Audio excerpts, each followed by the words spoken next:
streaming.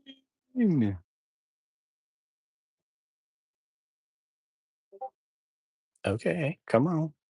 Bring you up. Uh-oh. Uh-oh.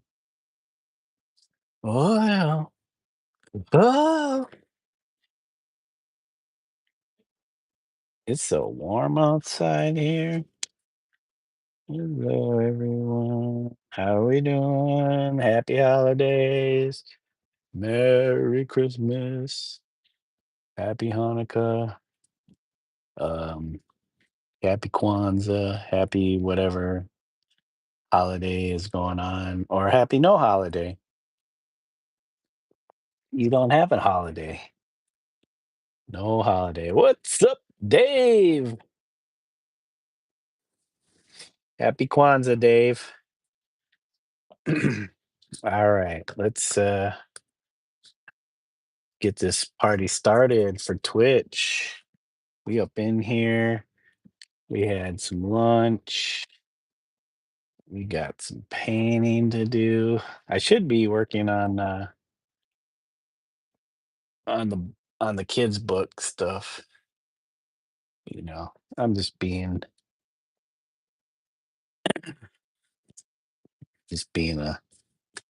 a brat. Dave says thanks, buddy. I hope your Kwanzaa is going excellent, Dave. I mean Hanukkah.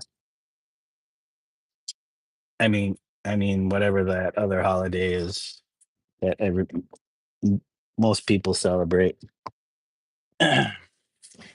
Okay, we got this.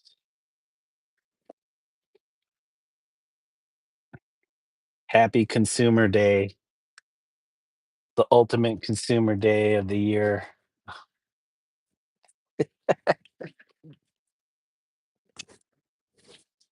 Oh, okay. Happy Quadrica Day. What's the turducken of holidays?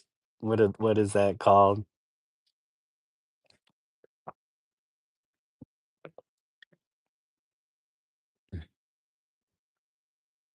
Happy Chris Chris Kwan wait,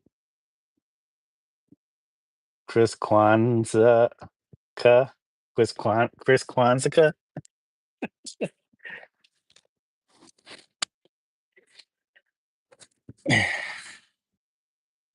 Okay. I'm surprised they just don't package them all together into one holiday like they do with everything else in this country. So it's easier to consume.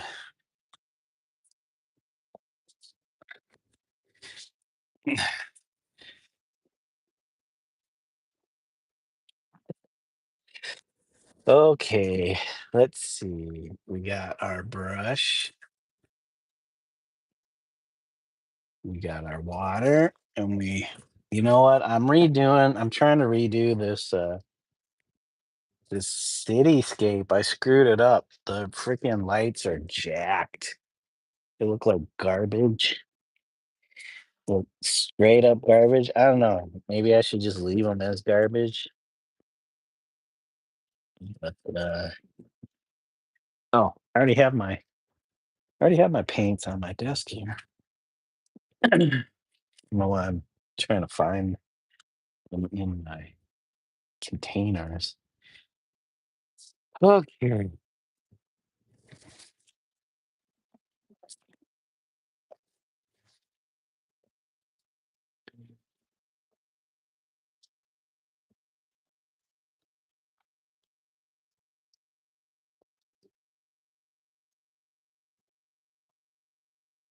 Okay, guys. So I don't know if I should just go over this whole thing or use me. That was the chicken sandwich talking.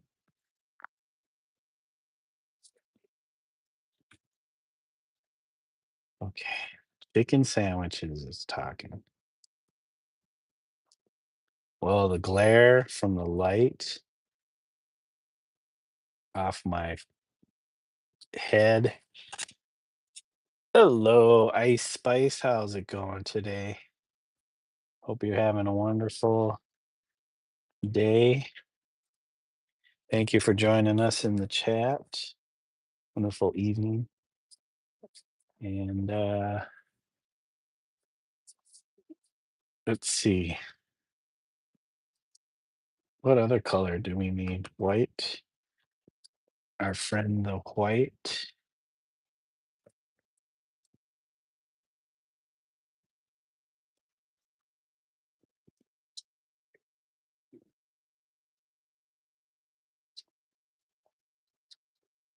Okay. I'm thinking I'm just gonna go over. Hmm. Thank you for the emotes. I appreciate it. Yeah, we're getting some paints mixed on our palette.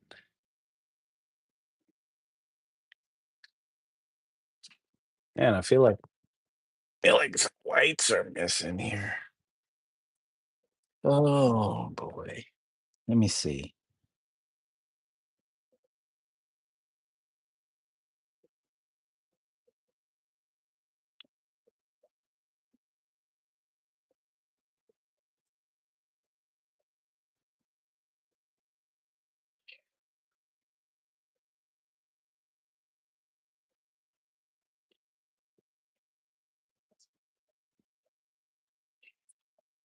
My day's going well.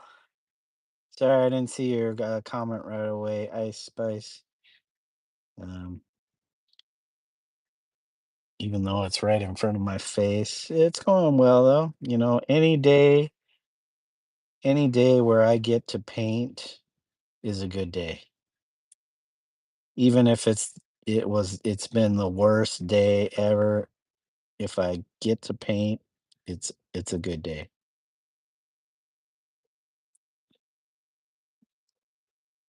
Because the worst day painting is still a good day.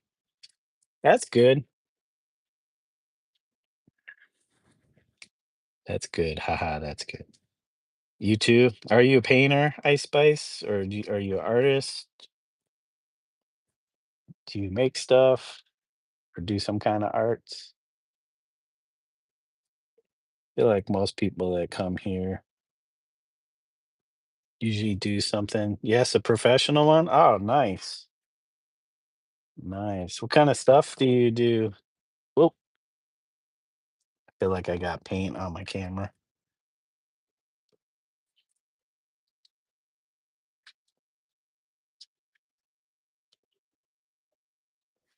Yeah, I guess you could say I'm kind of semi-professional. Hey, 505 Vibe, how are you doing today? Good to see you in the chat again. You paint cartoons? Nice.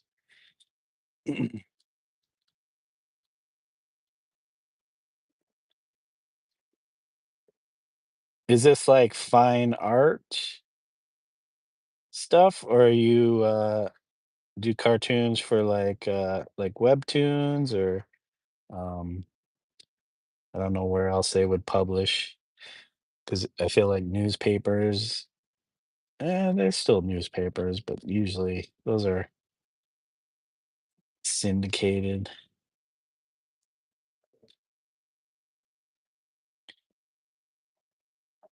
For Nickelodeon and fun. Nice.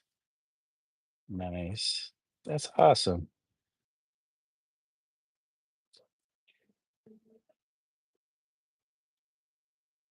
So you're talking about you like paint well, I feel like everything's gone digital nowadays. Like you paint cells for I guess we'd say the same thing. Paint cells for animation and stuff, the animated cartoons. I know nothing of that field. Um let's see here. I've been for most of my life just just an artist making stuff. Not a professional artist. I always wanted to be a fine artist. And I was pretty good at illustrating and draftsmanship, but I never sought out jobs, professional work in that field. So I always just made my own artwork for myself. And just recently, within the last 3 years, uh, I finally got over my stigma of being an illustrator and started illustrating for kids' books for locally. So I am currently on my third and fourth books. Not my just illustrating, not my stories, but it leaves me time to still make my own artwork. He says, basically, I panic for ideas or paint. Okay, you clarified that. They went, "Oh, cool, I can see your face. Oh, it's good." Oh, can you? Right there, I got Twitch going.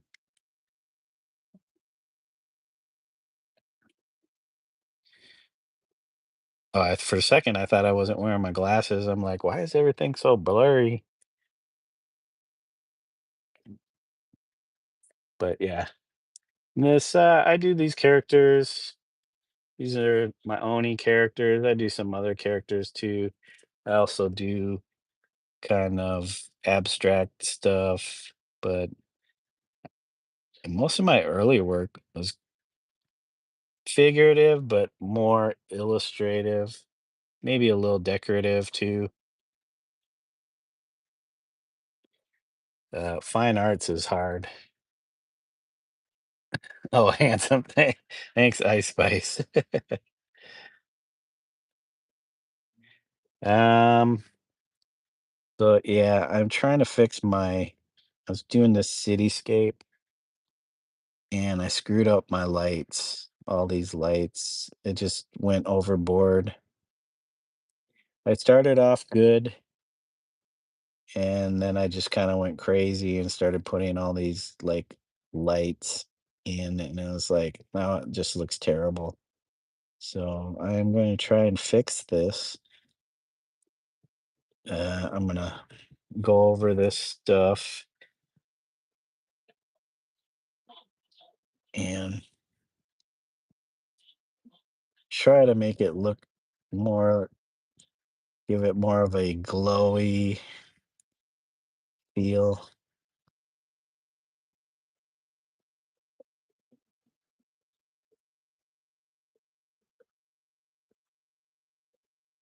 Oh, I forgot to wish a 5055. Thank you for wishing me Merry Christmas. Same to you. I hope your day is going well. You have a great um Christmas Eve. I can't remember. It's hard to paint and talk at the same time sometimes. I don't know why. I'm just mixing, so it shouldn't be that difficult. But try holding a conversation, you know, a thoughtful conversation while you're driving a car. Not always so easy. Um, yeah, we're just bring the brightness down on these whack lights. I thought I would be able to come back in and cut cut up the brightness, and the paint I was adding was just too translucent to do that.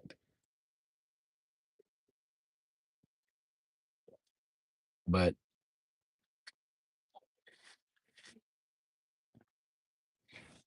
anyways, I'm not sure if you celebrate Christmas or not, Ice Spice, but happy Christmas and Merry Christmas to you if you do.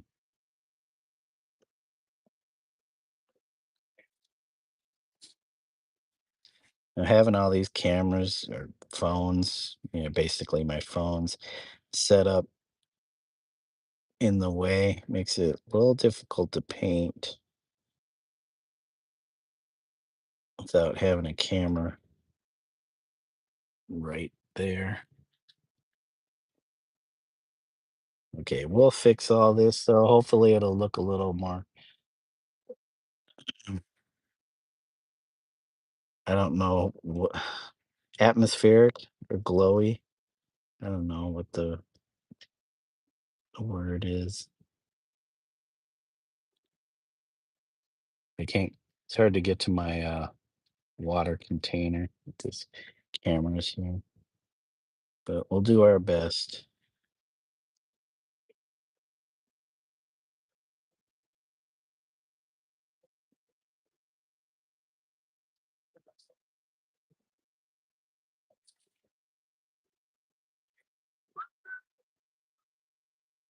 Oh, 505 vibes says they're back.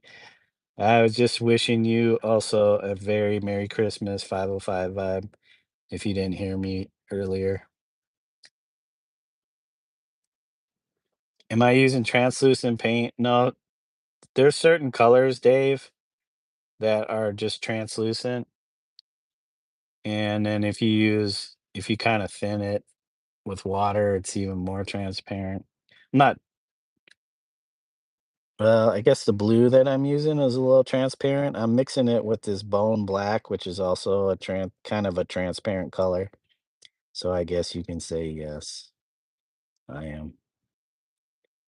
I'm trying to push, the lights are kind of bright, so I'm trying to push the buildings back by subduing that brightness, even though I don't know, they just look terrible. My lines are bad. Welcome, Boricua Gonzo. Wow, that's so good. Thank you, Bori Boricua. Am I butchering that? Why did they why is the YouTube like holding this message for review and it's just you saying hi? It's crazy. Alice says hi. All right, tell them I said hello back. Oh, I missed that. Oh, hey Alice, sorry. Hola. Sorry, I missed that. Come on, why isn't it showing? There we go. Thanks for the emotes, guys.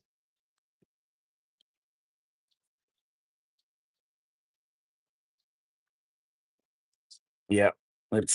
Let's try and get this. So I even started on the side of this. Usually I don't paint the sides of my canvases, but I don't know. In this case, I started going on to the side. So so I'm mixing this with a bone black, which is also translucent a little somewhat. So yeah, this is what they would call glazing, I guess, because I'm just layering a thin layer of paint on top of these other surfaces. So it definitely changes things. So, but glazing is not highly looked upon nowadays as far as fine art, or not fine art, but like classical painting. I don't know, classical, pre-classical. So glazing is a technique that was developed during the Renaissance, and then that kind of fell out of fashion uh, during more modern times. And nowadays, um, people still utilize this technique quite a bit, but I don't know. Painting is painting is in a weird place these days, I want to say.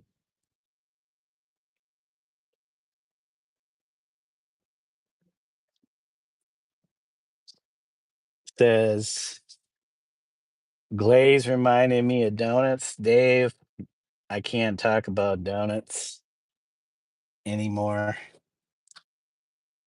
Can't eat donuts. I gotta watch my cholesterol.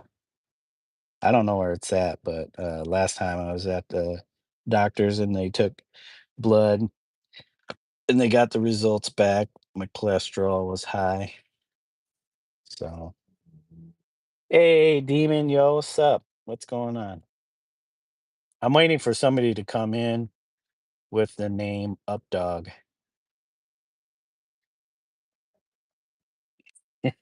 I'm waiting for somebody whose handle is Updog.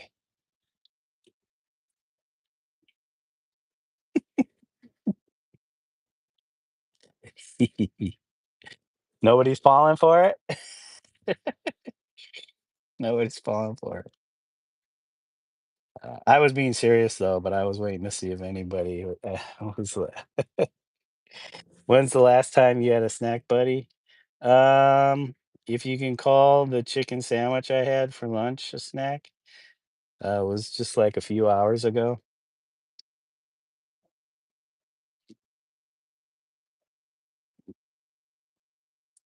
I had to keep the snacking down. I'm not much of a snacker anymore. I don't know. I used to have a very high metabolism when I was younger. I think when I hit my 40s or my mid 40s, it just well, let's just say my 40s. My metabolism just disappeared. So I don't have that. I can't just eat anything I want anymore. Plus my blood pressure has always been high. I think when I was a kid, I was diagnosed with um, what do they call that? When your blood pressure is just so high. Um, okay, I got oh boy in my ear. He's got a high pitched voice.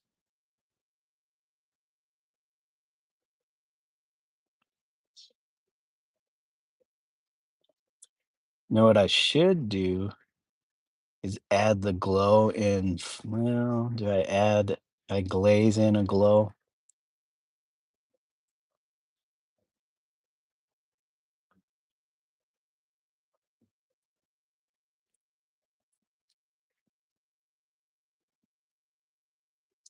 Did they make you ride the short bus of your blood pressure? No, Dave, unfortunately, I've only ridden the short bus like once or twice when I was so in grade school. Um, well, when I started grade school, this was probably around fourth grade. I don't know why. I just disliked. I think it was because I changed schools, but I did not want to go to school, so I was always trying to get out of going to school by being sick or playing sick. So there were a few times where they sent me home on the short bus, and I was like, "Oh yeah, this is awesome." But then after a while, they kind of catch on. They're like, "Man, you're sick quite a bit."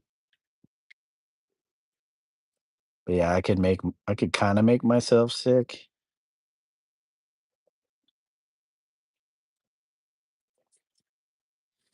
but they did have me in fifth grade. Um, my fifth grade teacher, I don't know. I think she either did not like me or she was disappointed in me because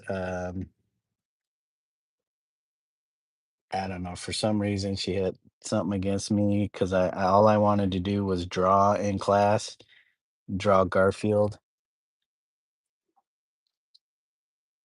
and so she basically, um, I don't know what they do, sign you up for, um, oh, what is that?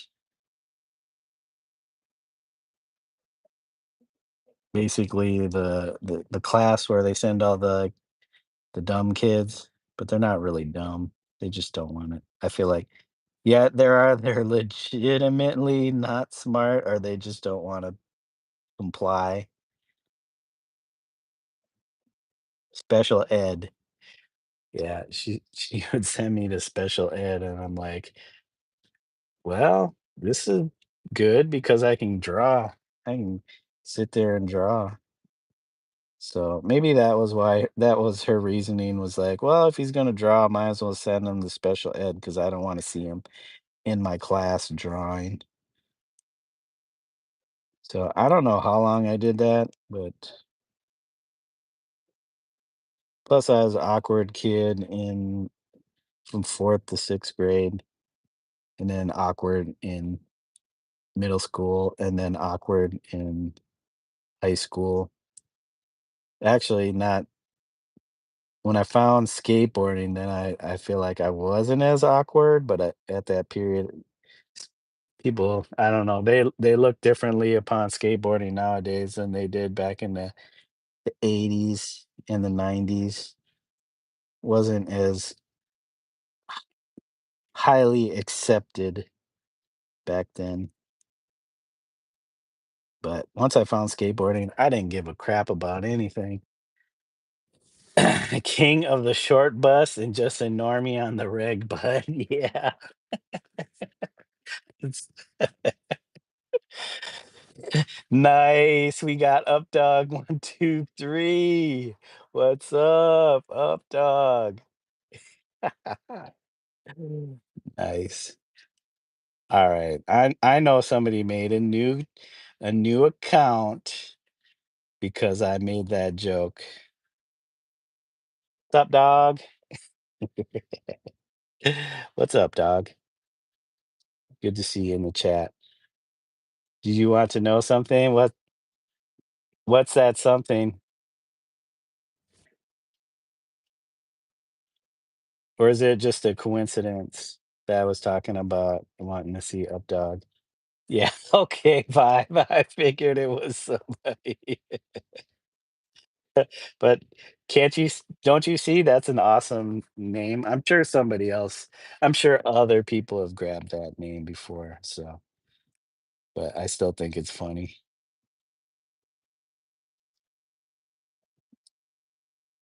Always good to have an alt or 50 up your sleeve. Yeah. I only have one YouTube channel because it's like having it's like having multiple girlfriends. That's just too much to keep track of.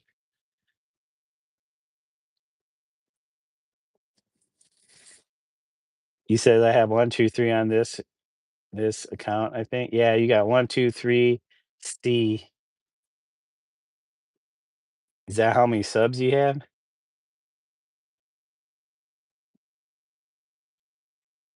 I honed my skills on the in special ed, Dave. I got to draw Garfield. Well, I don't know how long I'd be in special ed because I feel like in 5th grade, you had your homeroom class, and then you would go to other classes. I can't remember how it worked, but I know you had your homeroom. So I couldn't be in special ed the whole entire day. I'd have to go to the other classes because they're trying to set you up for middle school and then high school. Next time, say a different name. Like, I'm waiting to see. I haven't seen the D's nuts up in here.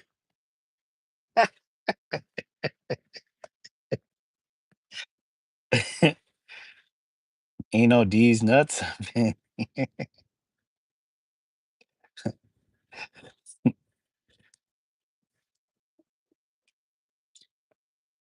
Hey, Yaz, how you doing? Welcome to the stream. I hope you're having a great Christmas Eve. We're just in here working on this painting with the Oni in it. I painted in the cityscape background and I'm not liking it. how it turned out, so I'm trying to redo it. Which kinda blows because when I started it, it was nice, but then I saw some things that kinda didn't fit with the aesthetic, and I was like, "Oh, I need to change that," and then I just made it worse. I guess you can say I overworked it. Thank you, Yaz. Are you doing a stream, or were you doing a stream today? I know you were, we were all hanging out with, Don Drell for a bit, but, yeah, I was at work, so now I get my chance to paint.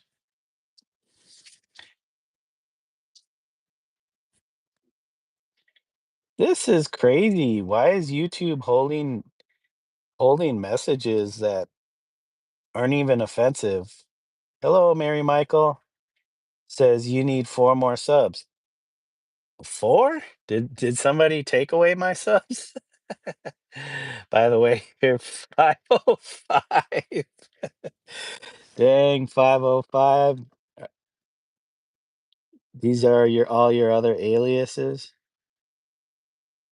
No, actually, I'm close to 500, and according to what I see, I only need 2 more subs, but,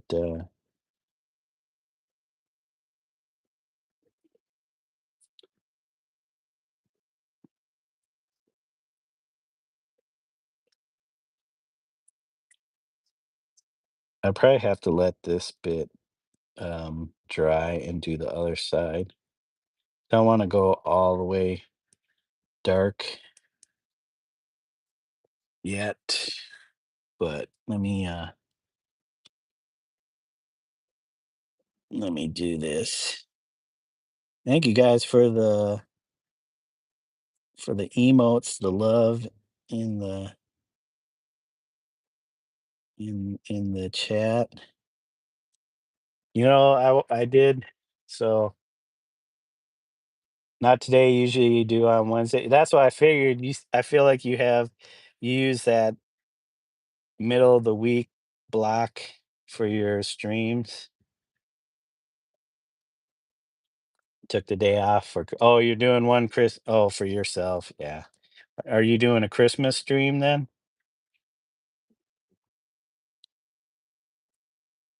I don't know if I'll be doing one because I work at my day job. It'll be 11 to 7, and then I gotta get back up for work at 7 a.m. the next day, so yeah.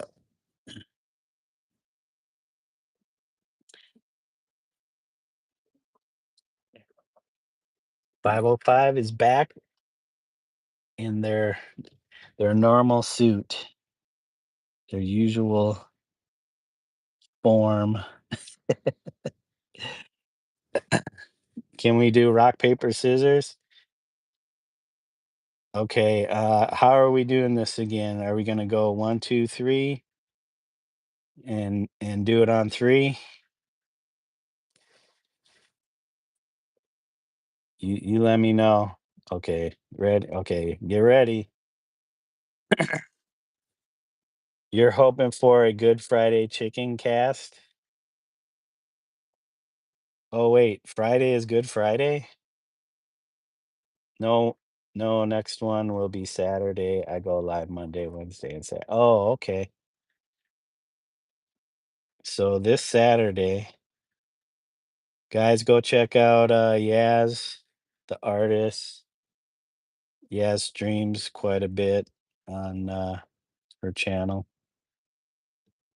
and next stream will be on Saturday. I'd suggest something, Yaz, on your channel, but I like leaving it up to the young folk. Let them get uh, their, um, their requests in. Okay. Oh, sorry, 505. You ready? You let me know when you're ready, and I'll go one, two, three. Oh, dang. Hope you and your family have a nice Christmas. I love the trains in the front. Such great perspective with this. This actually has like a few different perspectives going on, yes. But I appreciate it. This is kind of more of a study. 505 says, Ooga booga. Okay, you ready? All right. All right. Hold on. Let me catch up.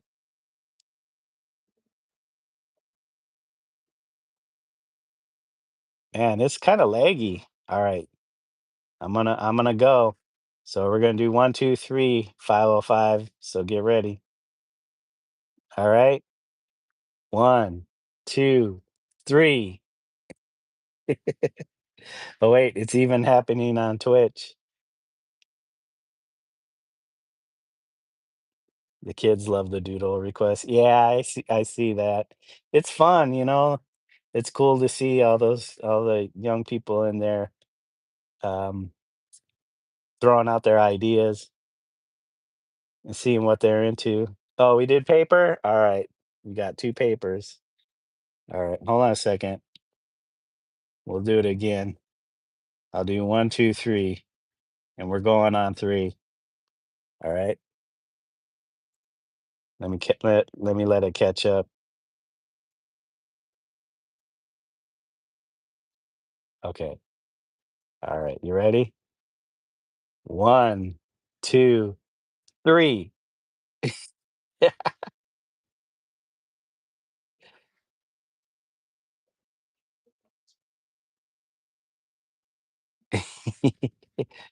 You let me know if I got beat. Oh, you got me? All right. You knew I was gonna throw that rock. I was thinking about throwing paper, but then I was like, well, we just threw paper. You wanna go again?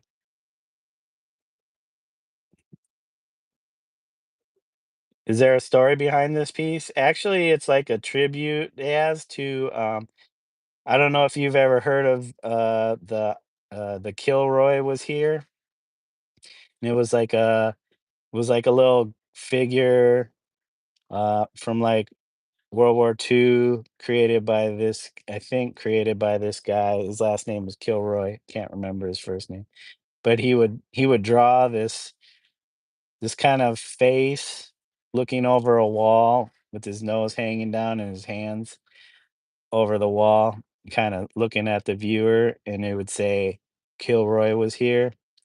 It's kind of a nod to that character. So I just did it with my Oni character, and then I thought, "Oh, it'd be cool to have him looking into a train yard," because, you know, at one point in my life, I did a little bit of graffiti. So I would go out with a friend of mine and we go paint on trains, or a few friends of mine, and we go paint on trains. And so it's kind of a tribute to those two things.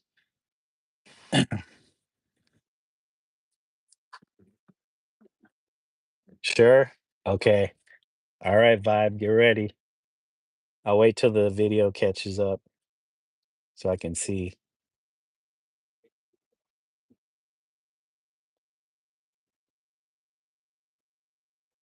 Are you doing it? One, two.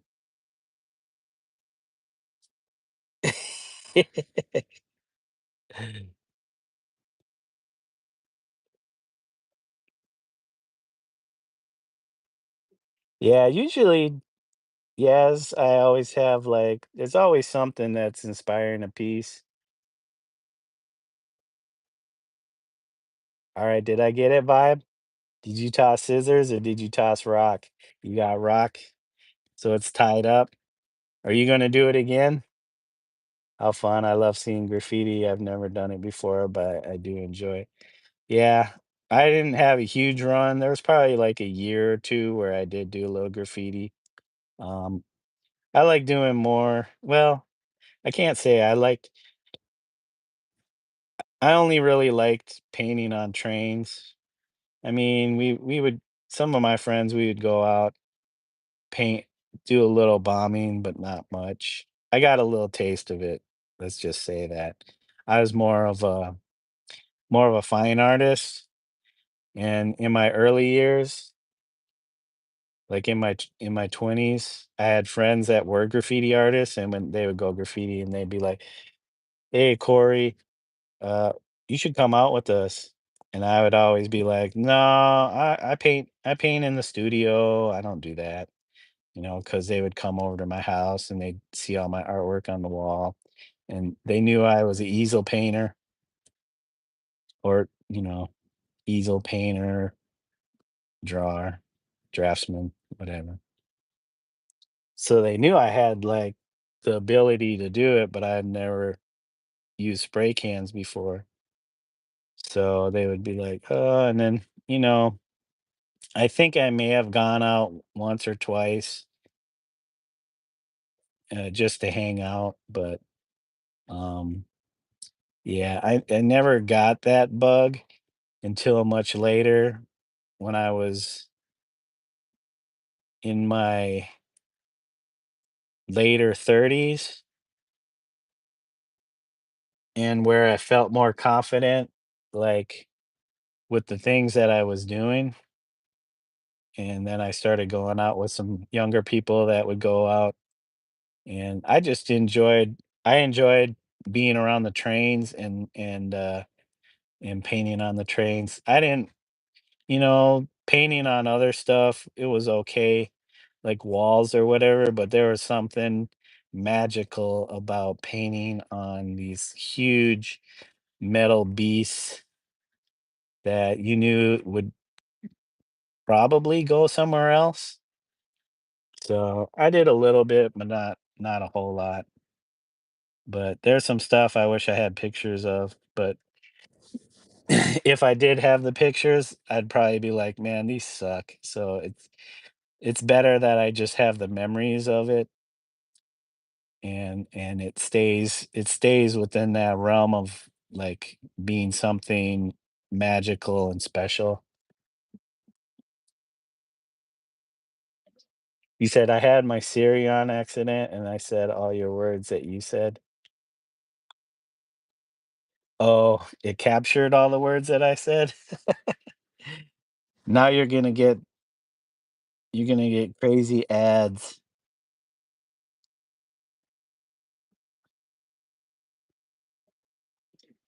Dave says, "That's cute."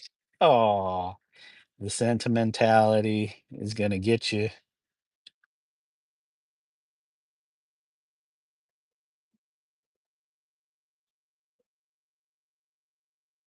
Oh, what's going on? No, I wasn't at that. Oh, hold on, guys.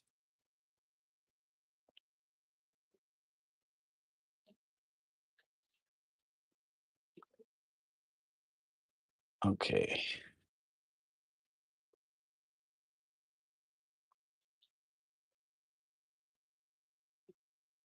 Um, Sorry guys, I'm just trying to find the other stream I had some music on, but then I forgot since I used my AirPod for my microphone and it has noise cancellation on. It wasn't picking up the music, so there was no music in my playback on the stream. And I know somebody mentioned it, and I was like, oh well.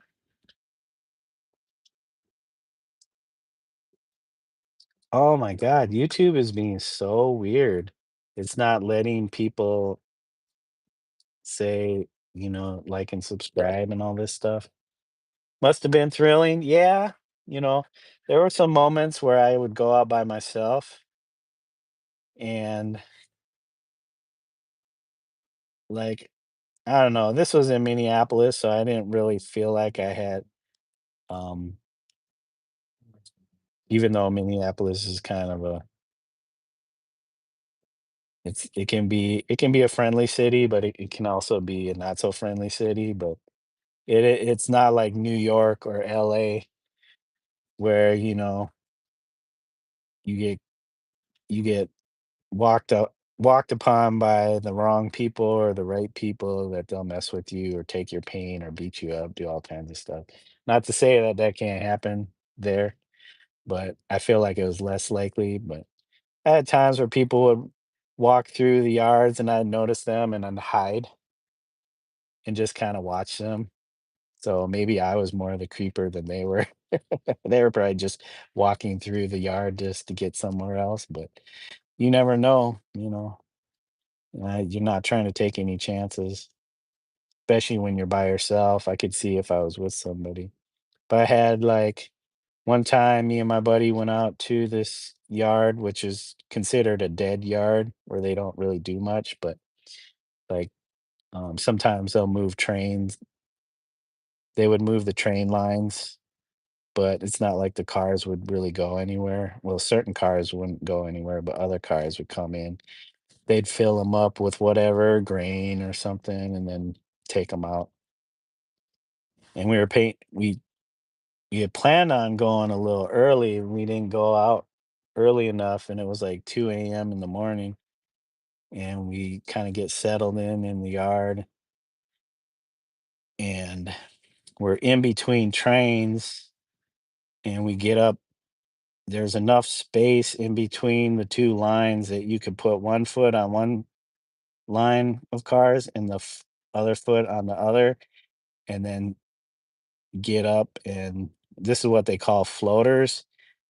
Instead of it sitting on the bottom of the train, it's like just floating there in space on the side panels, and we were doing that, and I had the worst paint with me. I had these Krylon cans with the fan tip, and if you've ever used fan tip spray paint, it just takes forever to, like, do anything with the fan tip.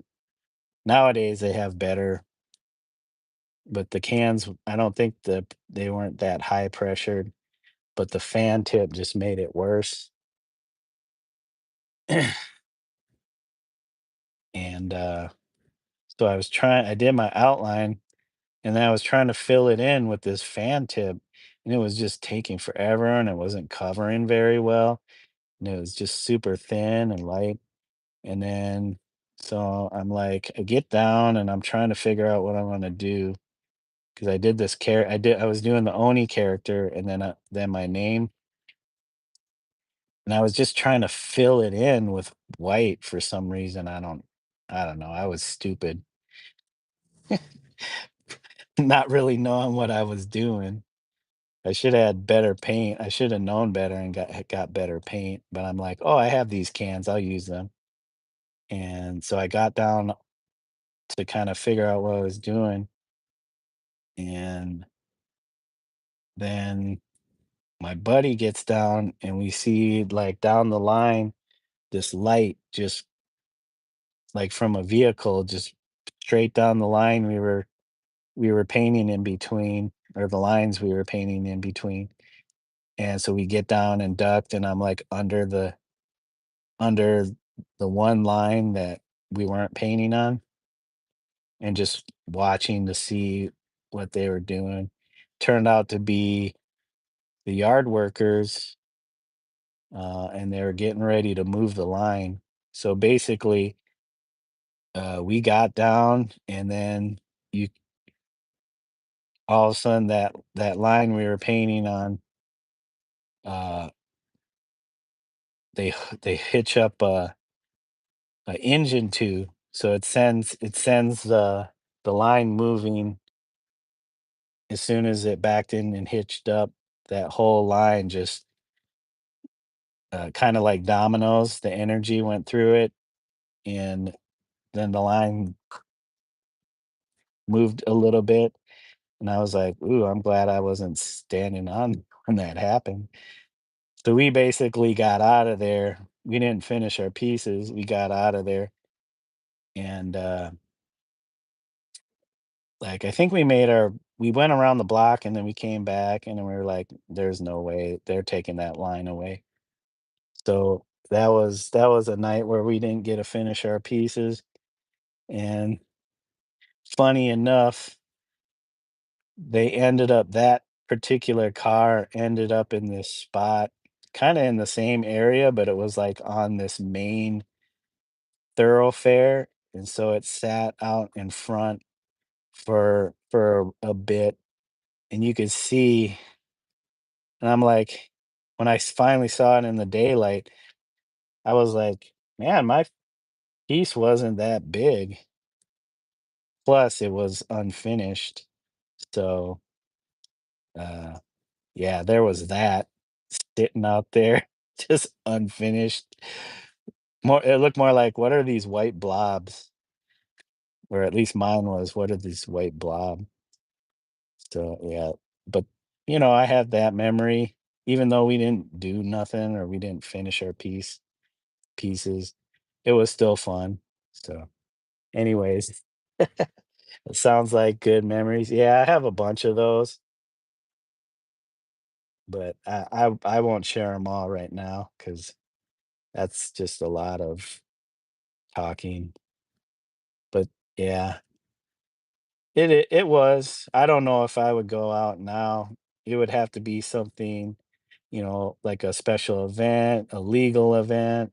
I'm not really trying to, like, be out there in the middle of the night, um, especially I'm married. I'm not one of those hardcore graffiti artists that's like, "Okay, my wife says it's cool. I'm gonna go out there." But, you know, I'm not gonna say 100% that I wouldn't, but most likely, unless I were with some friends, some other writer friends, I probably wouldn't go out and do anything. I'll save it for the legal stuff. But yeah, thanks for the emotes. Anyways, 505. I'm sorry. I know you were saying my name. Did you want to do one more round if you're still there? One more round of Rochambeau or rock, paper, scissors? I just had to tell that story. If I stopped um in the middle of it, I would have felt bad and probably would have forgotten that I was telling the story. We're shutting the lights off on this city. We're turning the lights off. Don't worry, they'll come back on. Hopefully even better.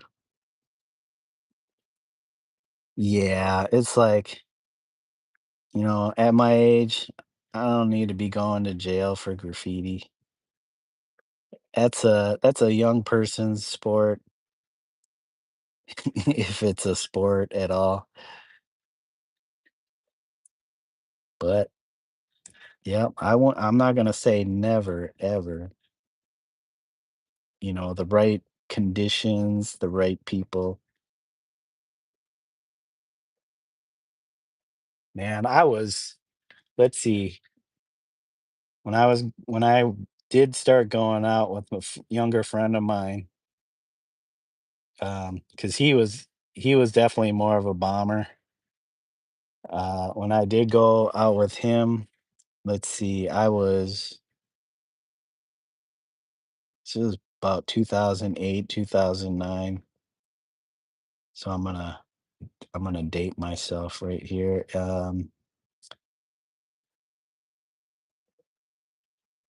Let's see, I was like 37, and even at 37, it's like, okay, I still have some youthful energy, and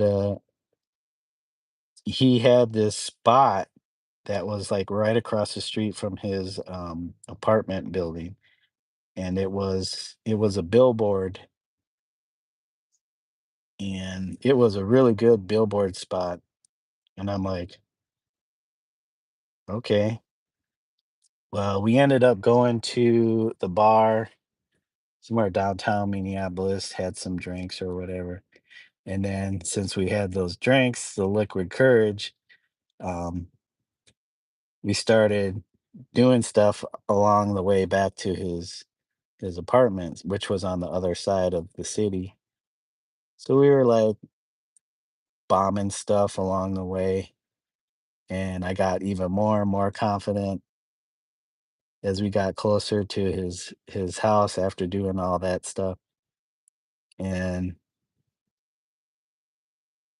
he was like, or maybe it was me. I was like, "Let's go hit up that billboard." But we had to climb up on the roof of the building. I can't remember how we did it. There were some pallets or something, like wooden pallets nearby. I think we used those to climb up onto the roof, and then we had to climb up onto the metal scaffolding that was the billboard. And then, the front of the billboards usually have that platform where the guys can like, put up the whatever new thing on the billboard. And so we were well, first, I think we were on the back of the billboard and we were trying to do stuff on the back of the billboard. And I was like, man, this is like a jungle gym. I'm like, I want to go on the front, but there's lights and stuff. And we were like, screw it. So we like 1, 2, 3, go, and both of us go to the front, and then we just start doing our throw ups on there,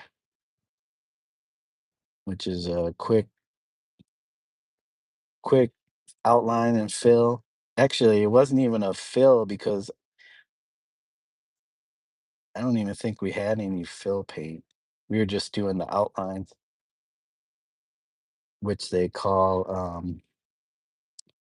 oh, what do they call it? God, I can't remember the name of it.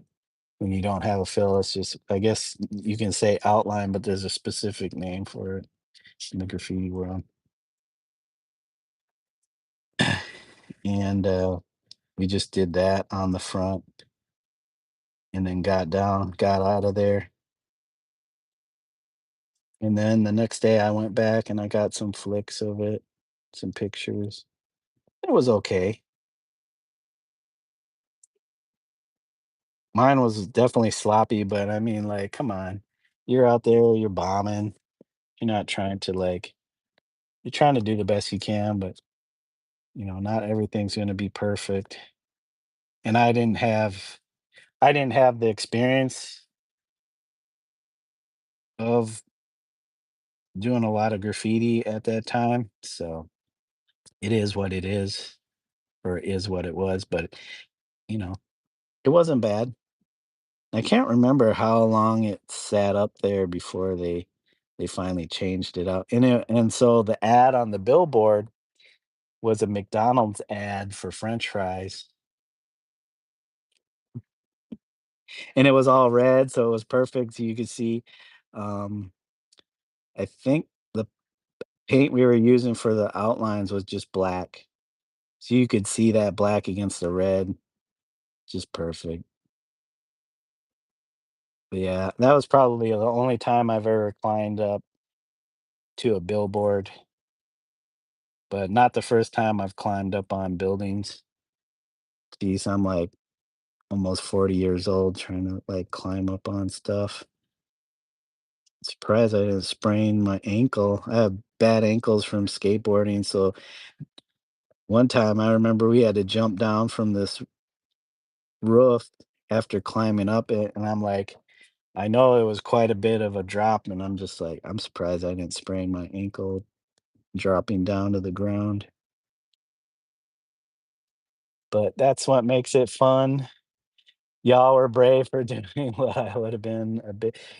Trust me, yes, I was pretty big wimp myself, but I probably wouldn't have done it all by myself if I didn't have my one younger friend with me.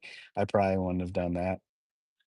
I'd have been like, "Oh, it would have been cool," but no. But since, uh, you know, we had a shared like or affinity for graffiti. It was just like, okay, I'm with him, you know, let's do this. Like, you know, tune out all that stuff that you tell yourself you hear in your head, like, oh, da, da, da, and just go for it. I guess being a skateboarder too was like, you know, I felt like plus, and it was my home city, so I feel like, oh, this is my city. Like I've grown up here, I know this city, like,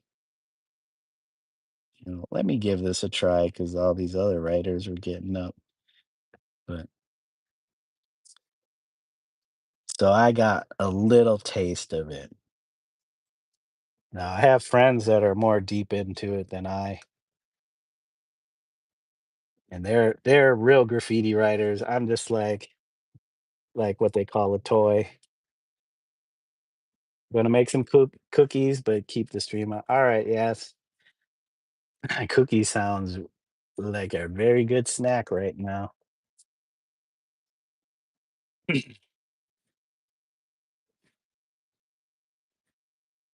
Yeah, my one buddy, he actually hit me up like a month ago, a couple months ago, and he he thought he had some stuff lined up, like some legal stuff to do, but I think both of those things fell through, which was okay on my end because I started getting busy with the kids' book illustration stuff, so I'd have felt bad if I had like, told him, yeah, I'd be able to do it, and then I had to back out because of like trying to finish these projects.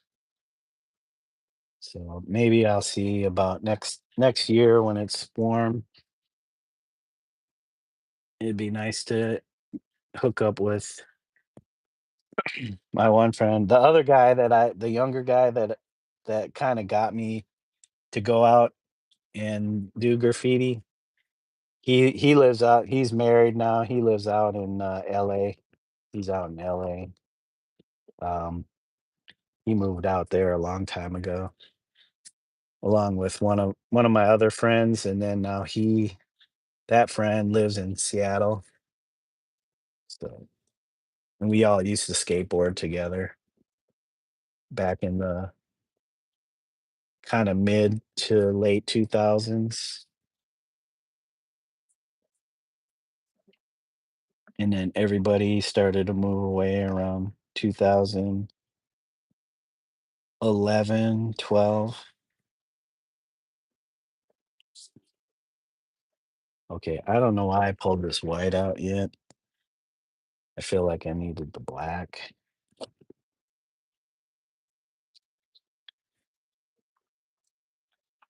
But yeah,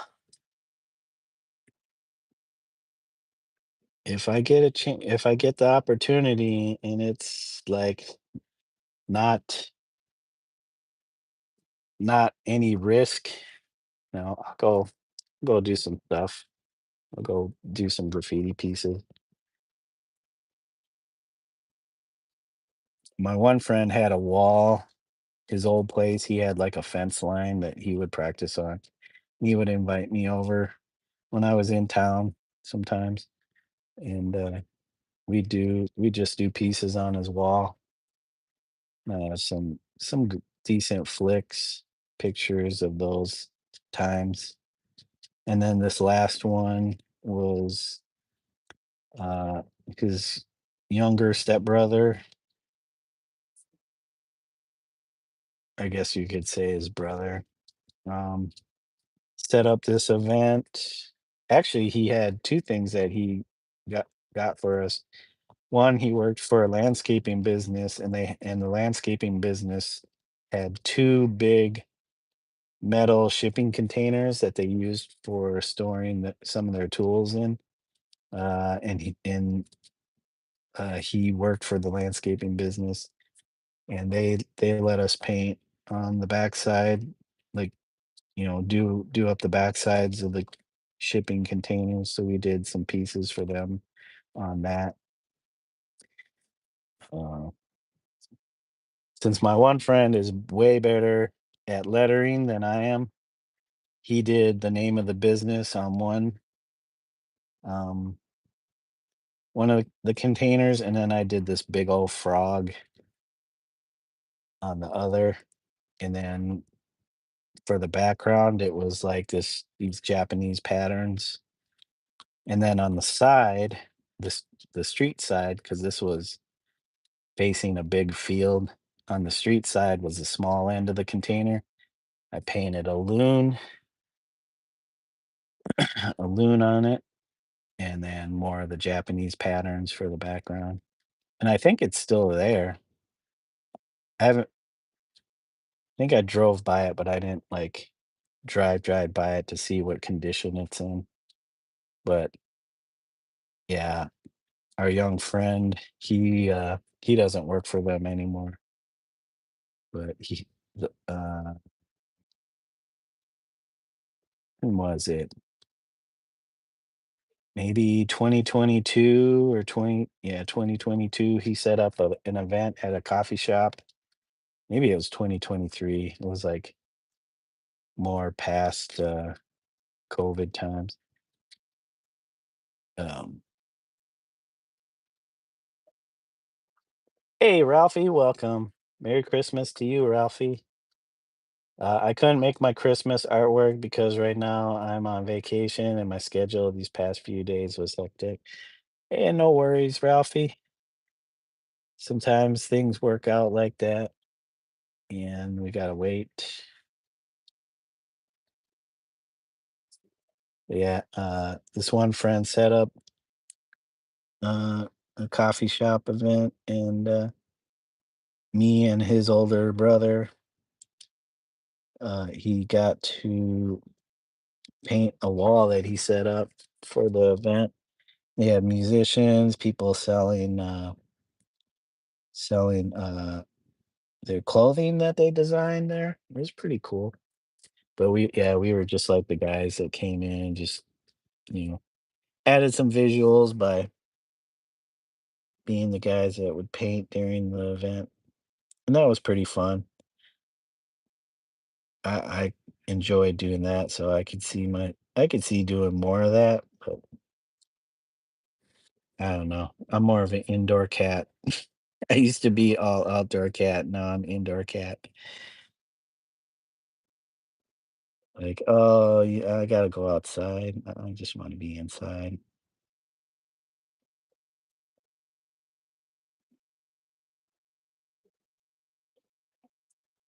But if you guys wanna see my Christmas artwork, I posted a short of my artwork from last year. I called it "The First Christmas." Yeah, I'll go check it out, Ruffy.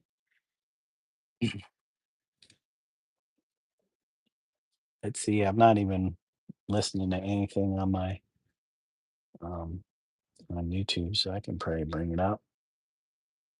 Let's see.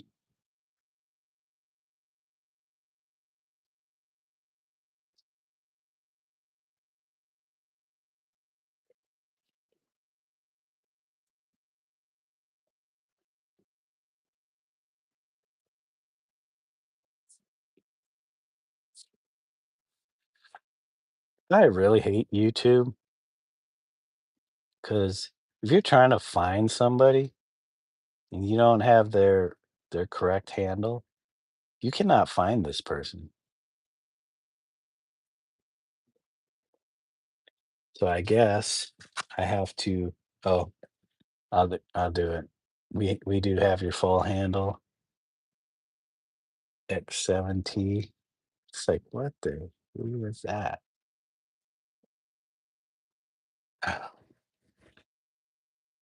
Really? It's still not bringing you up? Oh, I mean, you should be in my.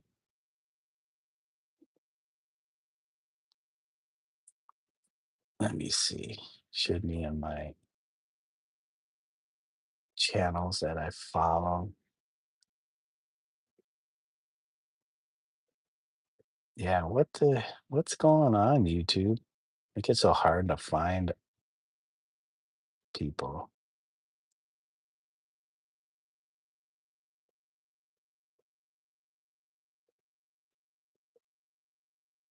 Yeah, I did your whole handle and it didn't nothing came up.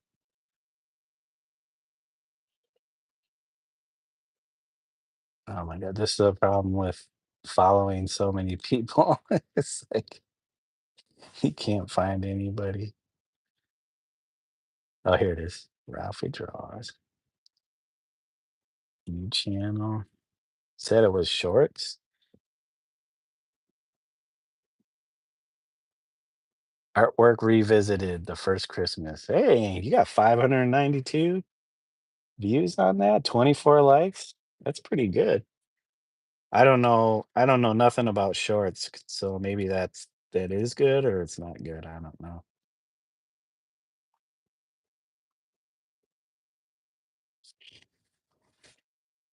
Pretty cool.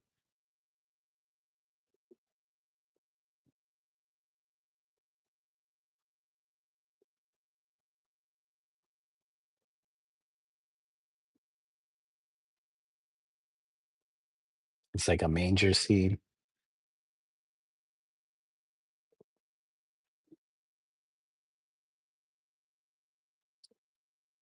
Little baby Jesus is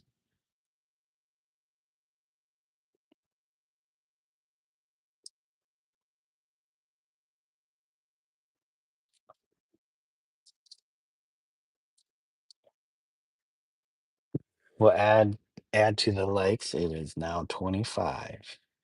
25 likes. I like the hymnal or hymn or choral, the choral piece.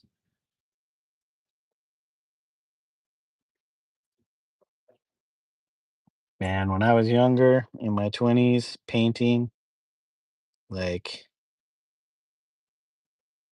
let me see, I moved out of my dad's when I was 23. At that point, I'd been painting for 5 years. Um, and the majority of that, I think, was oil painting, but I did do some acrylic painting. Actually, my very first pieces were acrylic. And then right away, I jumped into oils because I'm like, oh, yeah, I can't blend or do anything with acrylics.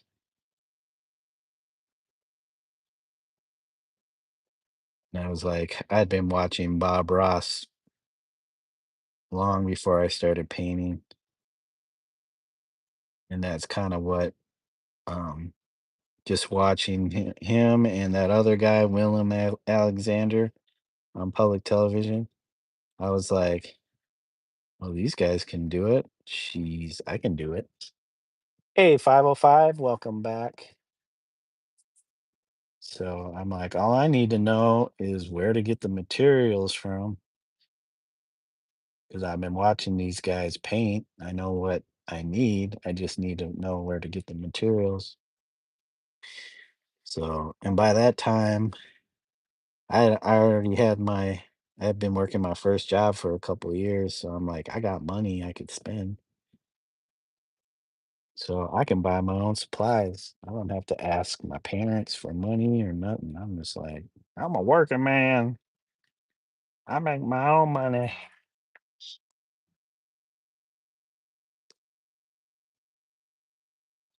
So yep, I think I bought a bunch of canvases or canvas panels and then um I think a set of acrylics and then a set of oil paints.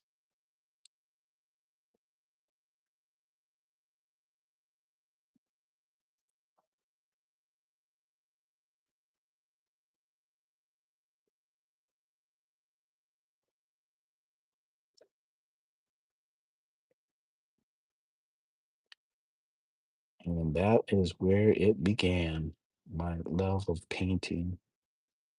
Yeah, because I remember in high school taking some art classes. And of course, they have like, you're lucky if your high school has acrylic paints that you can use. It was this tempera paint, the cheapest paint you could probably get for a student. besides watercolor. But yeah, they had the tempera paint. And the art teacher, I guess I don't know if it was me, probably me. But I feel like I didn't get a whole lot of instruction from the teacher. Again, the high school I went to wasn't an arts high school, so probably just lucky to have had art classes at all. But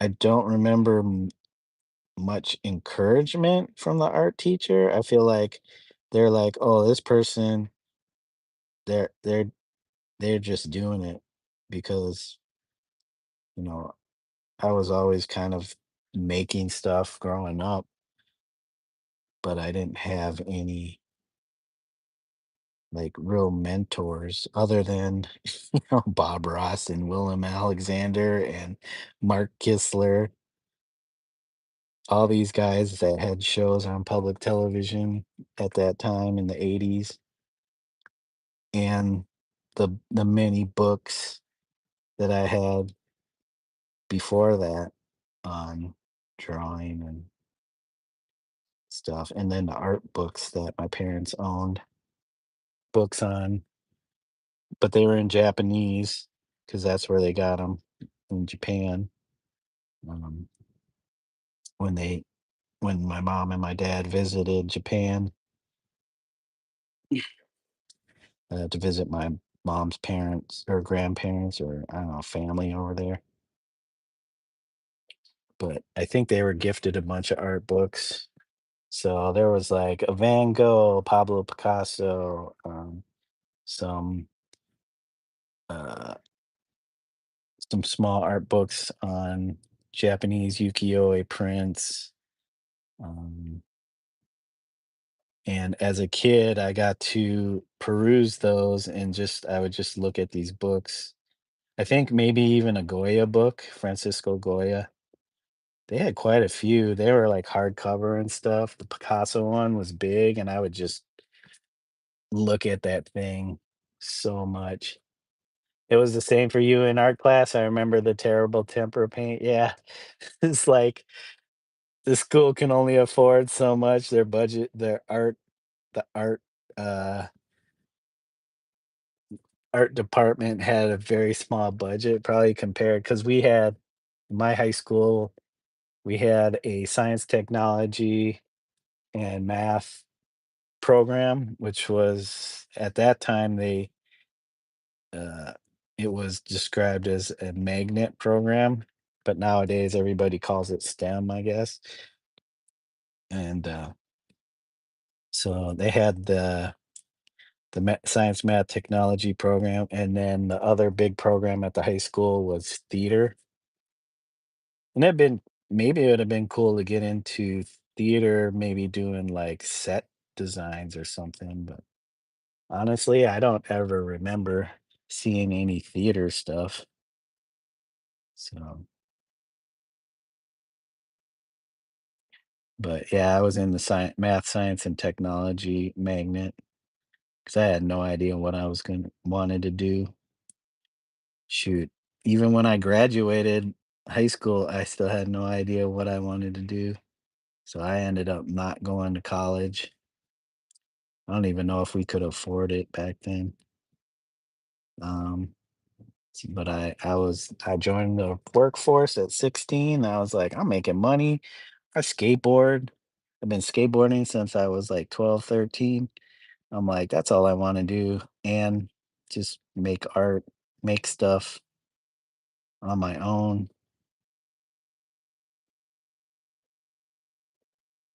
Vibe is back. Hey, Vibe. Yeah, I'd be at the bookstores in their art book section, like after school.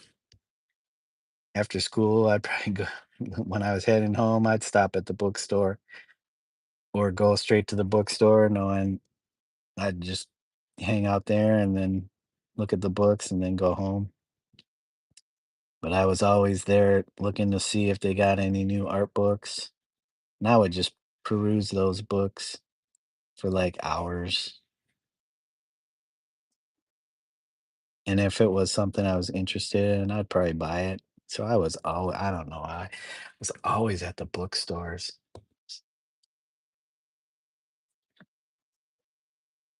At the bookstores, looking at art books, skateboarding, or playing computer games, or making art on the computer. This was at a time when uh, my parents had computers, first Macintoshes, and I'd be either making animations or drawing.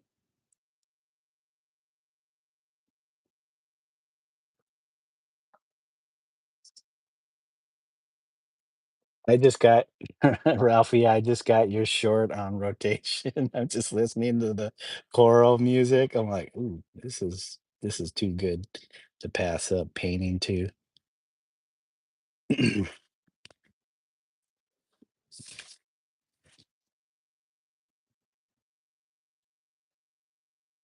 Okay, I need to work on figuring out the lighting situation better on these buildings.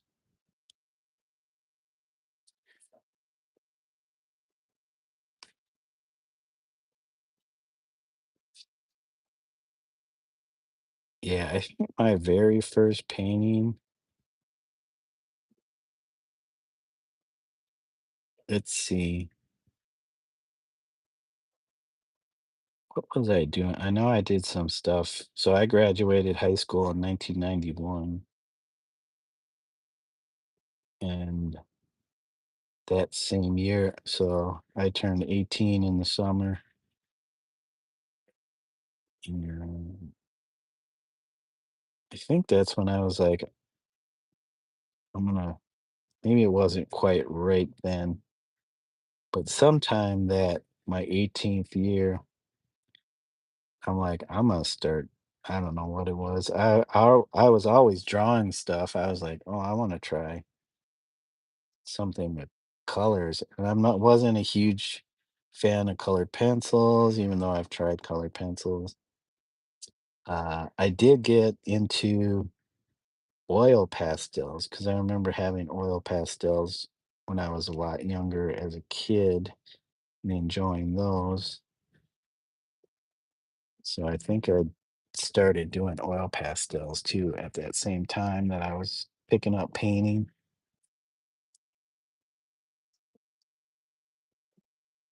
But yeah, I think I was solely focused on painting, trying to figure out acrylics. And I didn't want to paint like, oh, I'm going to paint like a landscape like Bob Ross or whatever. I was into more meta stuff, like things that I was reading.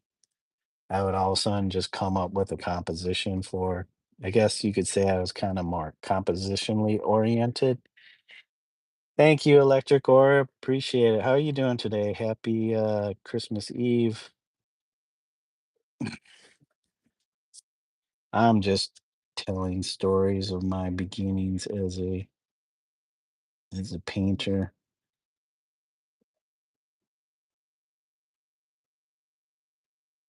Yeah, I was like, I'm not trying to paint no Bob Ross landscape. It's like if I'm gonna make something up, I'm gonna something that I'm make up something that I'm interested in.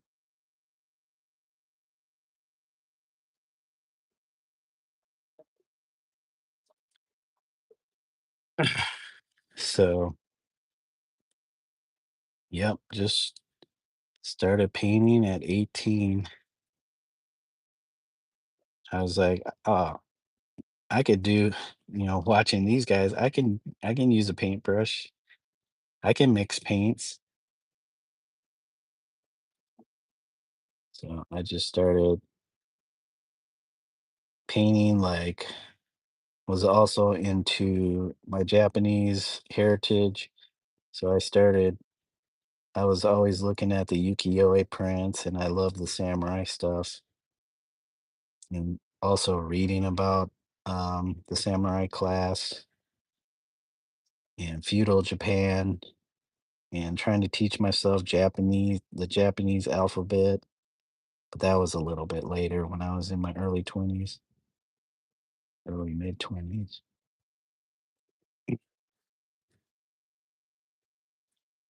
And also, I was like, I guess I was doing more still lives inspired by Picasso's still lives and also cubism. So I tried to paint cubist still lives when I started painting. And then doing my pretty much doing my own compositions, but moving from still doing still lives to compositions with samurai and then some geisha pieces, but that was a little later, the geisha ones.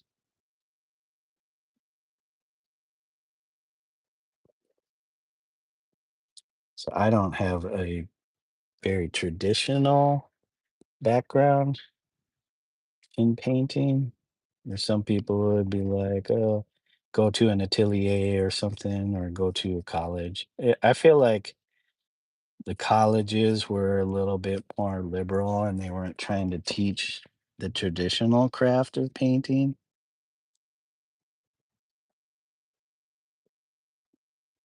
Because I feel like by that time, painting was like old hat and you had to be in the vanguard of art, which didn't include painting anymore, or conceptual stuff, performance and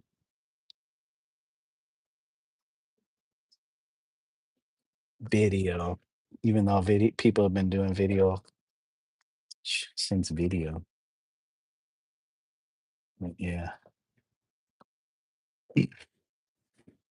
And I also got a lot of that growing up and going to luckily fortunate enough to have some pretty good art museums in Minneapolis.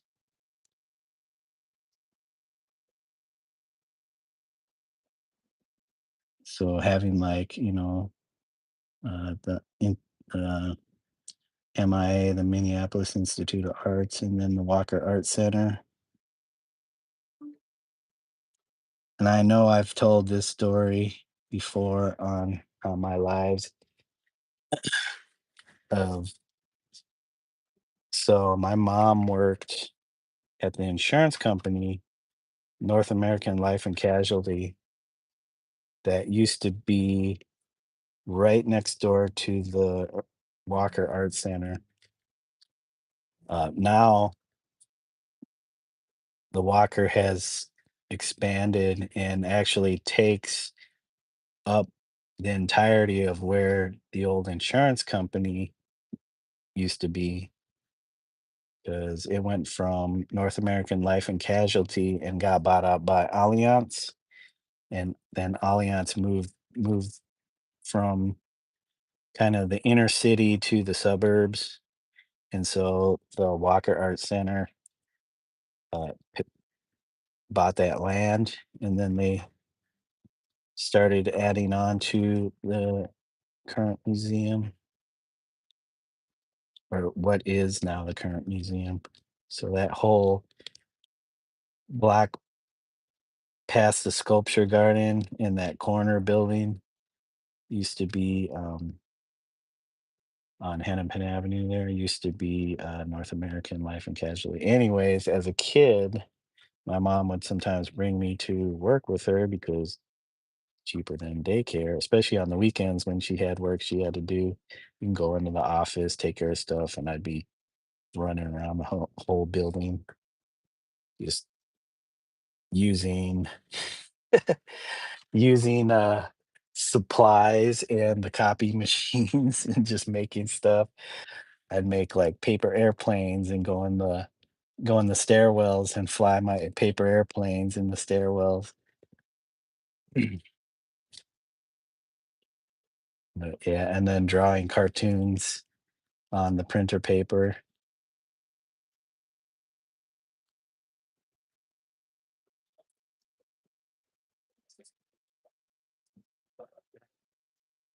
Fun times being a kid during the late 70s and early 80s.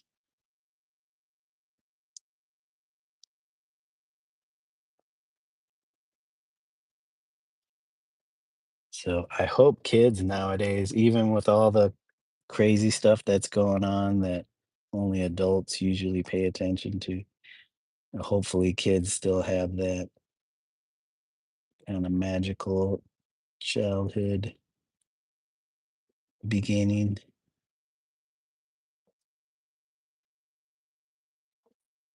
to be a kid, just to be a kid and not have to worry about stuff. But a lot of kids don't get that.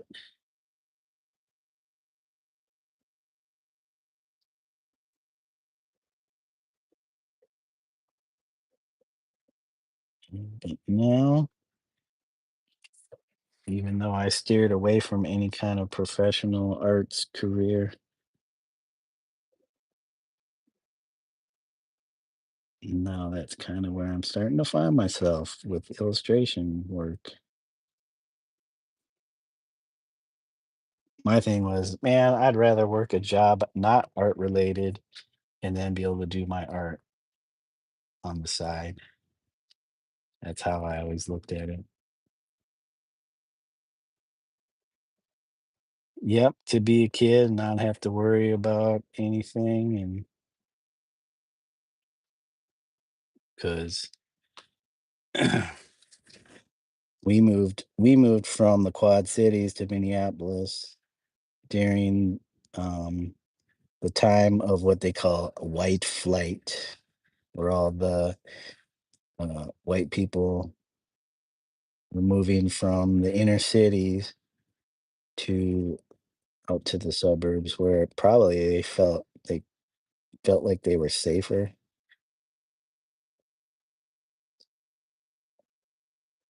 I don't know if that was true or not, but no matter where you go, something can happen.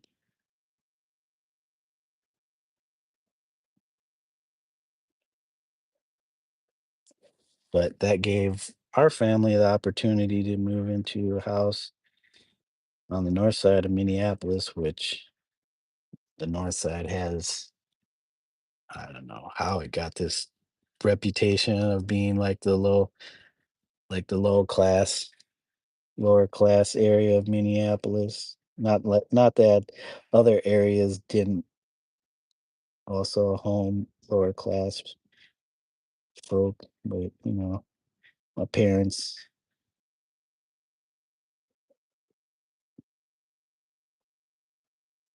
they didn't come from poor families, but they definitely weren't rich families.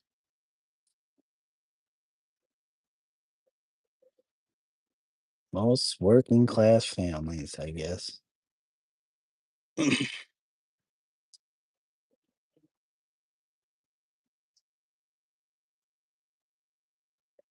Yeah, but I remember Minneapolis when we first moved there, they only had, I think they maybe had just built the IDS building, which was the tallest building in the city skyline at that time, besides the Fauché Tower. And then from then on out, they just started adding more buildings to the skyline until it is what it is right now. But yep, the Fauché Tower was at one point the tallest building in Minneapolis. And then when they built the IDS, it like soared above the Fauché Tower. Like, I don't know if it was like twice the size of the Fauché Tower. And it was like the tallest building just on the skyline in the middle of nowhere. So it's somewhere, but man, I'd see vague memories of downtown Minneapolis in the late 70s and early 80s, and it was just like this kind of rundown. especially the 70s. I'm assuming everywhere in the United States was experiencing some kind of decline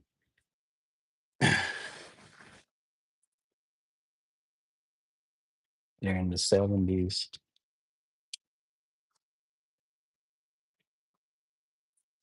but it started to come back in the 80s.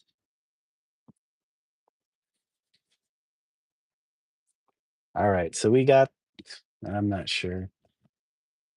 We got our city skyline. There's some lines that just, I don't know, the buildings look a little crooked to me. It is 6:30. Hmm? Oh, wait, what? Hey, this is supposed to be plugged in. Why is this not charging?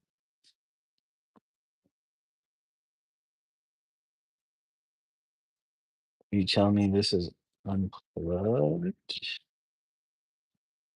or the cord is just not working anymore.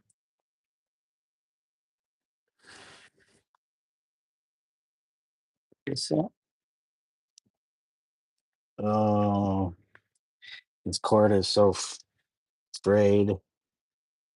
I feel like it's done. Or my phone is just decided to not charge anymore.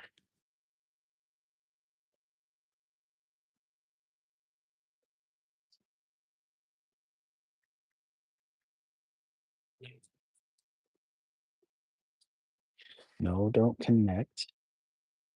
Do not connect. Quit trying to connect to my earbuds. There we go. That's why it wasn't charging. Sorry, guys. Let me see. Mm,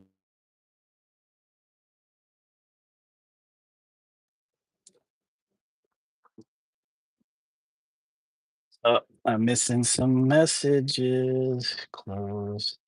Right. Dude, just close out my photos.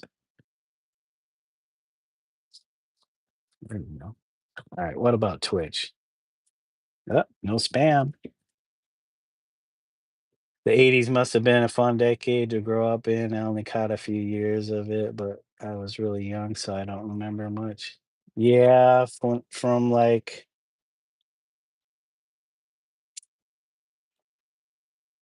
about 1985. Let me see. 83, I was 10, so me and my brother started swimming for the Boys and Girls Club uh when I was 11 and he was 9. Um so this would have been 84. So about that time, I started, um, let's see, hip hop and graffiti were kind of starting to be promoted and kind of sold to uh, the masses, and I was probably coming into that age of being a little bit more aware of myself at that time. Um, but then more so when I was turned 13 when I discovered skateboarding. Actually, my brother discovered skateboarding and he got it brought home a skateboard and I was like, "Oh, what is that thing?" And he was riding it and I was like, "Oh man, I got to try that too." So we kind of shared a skateboard. I don't know where he got it.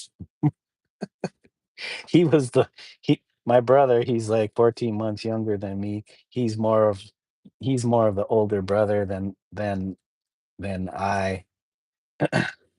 I acted more like the younger brother, and he was more the older brother because he would always go out and get into some kind of trouble or find some stuff, and I'd just be at home drawing up in the attic, sitting at the table drawing stuff or making something, and he'd be out getting into trouble or whatever.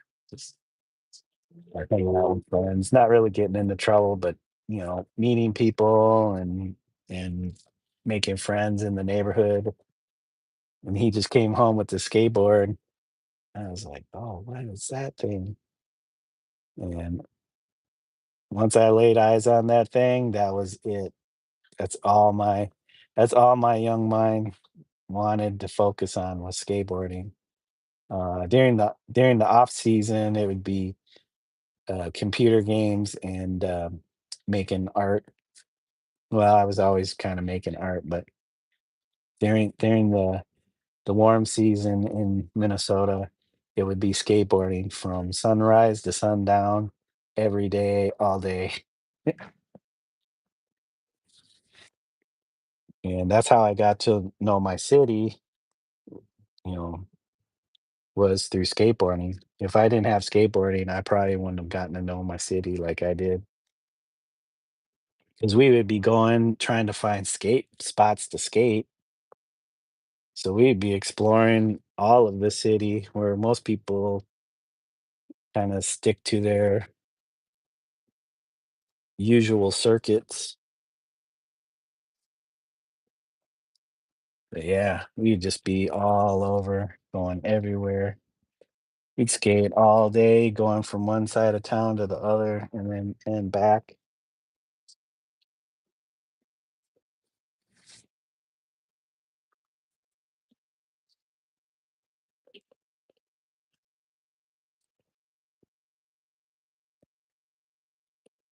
But yeah, skateboarding introduced me um,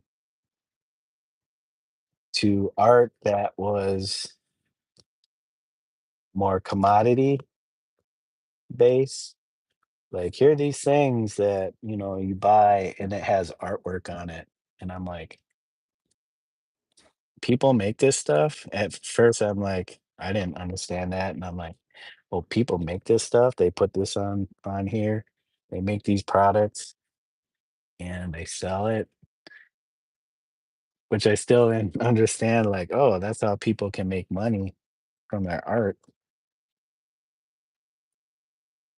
I was more like, and that's where the separation between commercial arts and fine arts kind of began in my mind. It was like fine arts were these arts that um, were set on a pedestal, and then the rest of it was just like, stuff you buy or whatever. So I always had that distinction and I always looked at fine arts like, religious icons and everything else was just, some commodity that you bought, even though, like the art that was on the skateboards or t-shirts and stuff, it was like art that you used, where fine arts was like, this unattainable thing, but was revered and venerated, had this certain prestige, and I always wanted that. I was like, "I wanna be a fine artist, I don't wanna be a commercial artist, I don't wanna do illustration," even though a lot of my art is like, it's illustration or decorative. Um, Shoot, do I do more of this dark? I feel like it needs to go a little darker,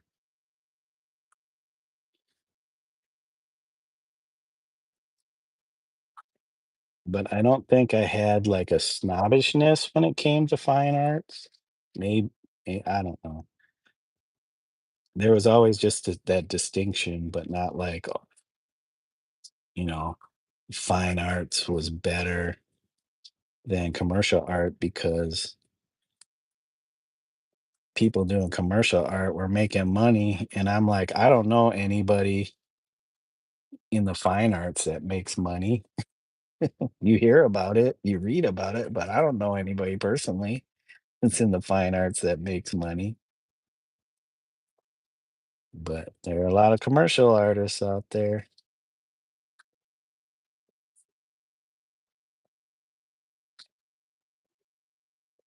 And I was still, even in my later years, I was still holding out. Like, I am not going to become an illustrator. I'm just going to do my art, work a 9 to 5, that's not related to art and not have to go through didn't go to art school either, because I have friends that went to art school, and I was, like, deathly afraid to go to art school. I'm like, "I don't know if I could do that." I was just like, "I wanna make my art, I wanna be able to skateboard and have that freedom, the freedom to make you know, to choose what I wanted to do." Even though, there's some freedom in, I guess, going to art school. It opened later on in life, it may open doors that somebody that didn't go to art school wouldn't be able to, enter, but that doesn't matter, it just I think it all comes down to the person. So, I always worked odd jobs or whatever, did my art on the side, skated,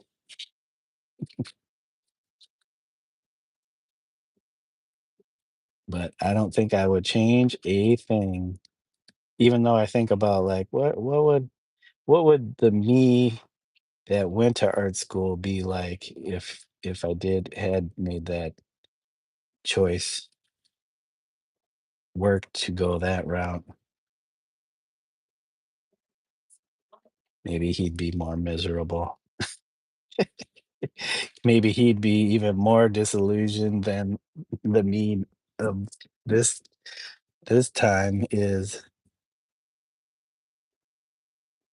because you hear about, "Well, I went to art school, but I don't do nothing with my art degree. I work at" that's the typical trope or stereotype. "Oh, I work at a restaurant, or I'm a barista," or who knows. But some people make use of their degrees.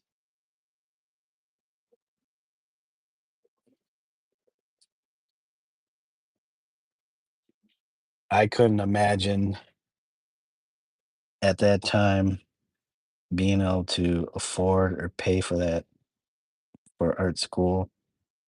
And since I didn't do that well, I was an average student in high school. I didn't feel like my grades were there, but I didn't take the chance, so I just said, "Well, whatever." I guess I made excuses like, "Oh, my parents can't afford that," and they couldn't. And, well, I already do art, so why should I go to art school? Yep. It is very interesting. That could almost be an art project in itself, like, can I can I imagine what I would have been like if I had made these particular decisions? But then also, what I would have missed out on because I made those choices.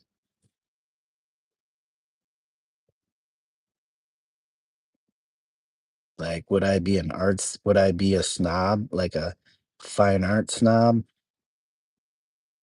looking down on everybody because I went to art school and I got this degree and s y'all are just street artists and da da da da. Like, I went to this prestigious school. Shit, who knows? I could probably try to go to those schools now at age 50 something. I'm like, "No, I got other responsibilities to take care of and trying to go to art school," especially in these times, it's like, I'll be fine just making my art, doing my thing. Let somebody else have that opportunity, go for it.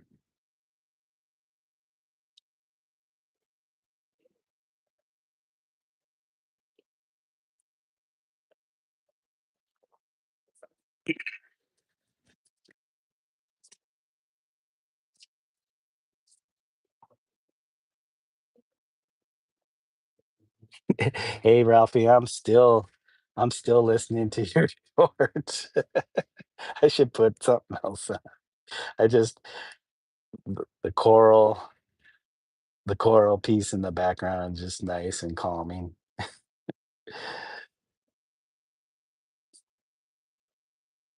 Yep. When I, when I moved out of my dad's, onto my own, well, I live with roommates, friends of mine, people that were around my age, um, but when I moved out, um,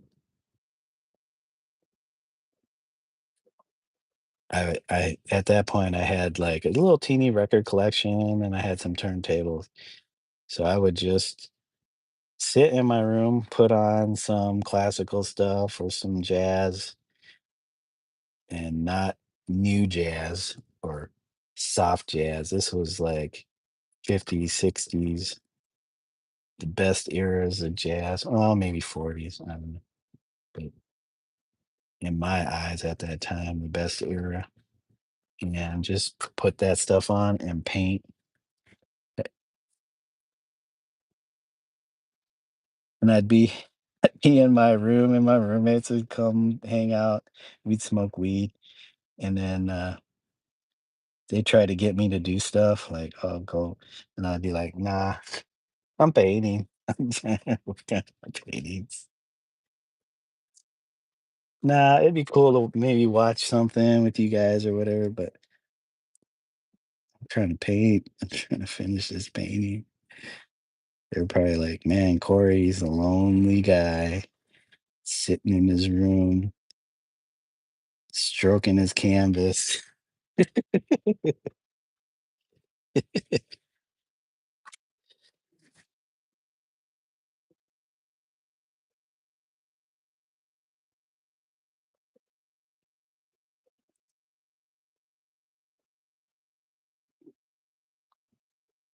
Maybe I didn't mess this up, and this was the way it should have turned out, but I did not like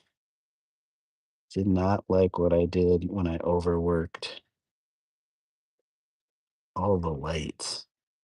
Just too much. Looked too graphic. Not even a good graphic quality to it. Just looked bad.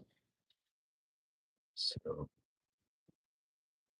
yep, we're gonna paint over or glaze over what we got here and try to redo it. Who knows? I might end up doing the same exact thing I did and have to go back over this a third time. This is okay, so this is the cool thing about sometimes I don't know if it was a mistake or not, but having to do something again is that I feel like I learned something, maybe that I won't make the same mistake again, but I don't really who knows? Maybe I needed the thing that is gonna make it look even better was that I needed to do more layers. So having if you feel like you overdid something, having to paint over it or whatever might not necessarily be a bad thing, and then not get discouraged because I know everybody just they want that end result. They just want that end thing because I got to move on to the next thing because I need to have this for a show or something to sell, or I need to start making prints, or it's always about the money for some people and their art. And that's fine, but then I feel like they start making crap art. The art that they're making is crap. I'm gonna say it now because they really don't care about the painting. All they care about is making a product, making something that they could sell. So they don't realize that, and maybe I'm just getting on my high horse here, on my soapbox, and being that snobbish fine artist that never went to art school, but maybe I can say this because I didn't go to art school, or I'm not at that level of fine arts, but have always looked at art making is there has to be a certain quality to it, not just like spit it out. But no, some people, what they spit out is fine, like fine art. And I think that comes down to how much they care about their craft, even if it's just something they whip out quickly. But when you start looking at it as something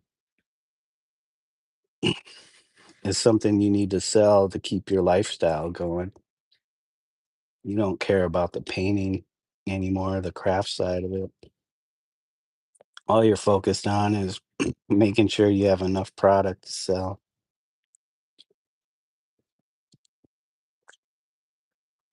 And that's where I kind of make the distinction between good art and just slop.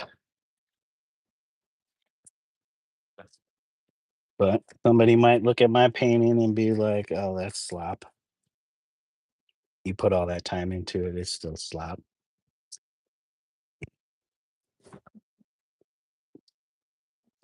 The thing is, will my painting end up in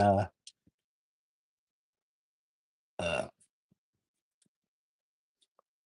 will my painting end up in like a garage sale or a um, Salvation Army or in some knickknack shop that somebody buys and ends up painting over it because they don't see it as something that's worth something, not just monetarily, but I don't know, maybe in a spiritual sense. I don't know.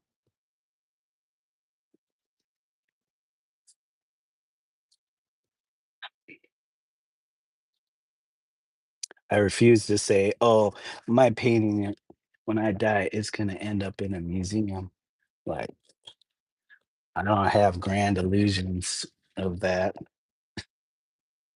It'd be nice, you know, not that I can't think that way, but I don't have that false sense that, like, oh, my art's that good, it's going to end up in a museum. I'd be lucky if it ends up on somebody's wall that who will take care of it and see it for what it's worth.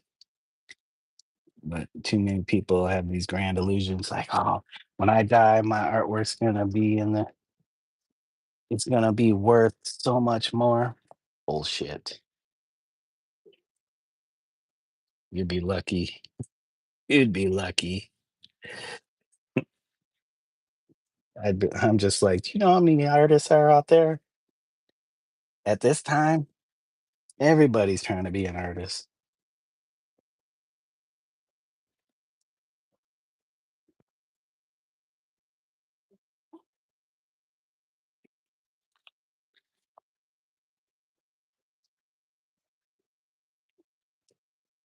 No mistakes, just happy accidents. Yep, maybe your art will end up in a museum because it's an happy accident.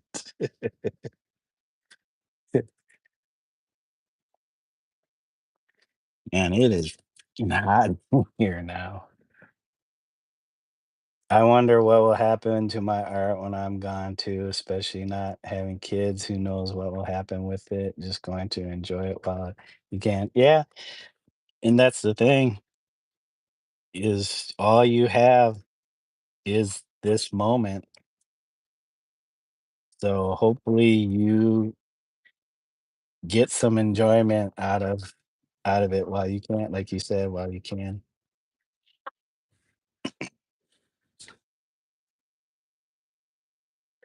I just hope, like I said, I just hope, the works that I make find good homes. I'm not saying they all will, and I know there's art that I've done that people have that I have no idea where and where it's at now and what state or condition it is in,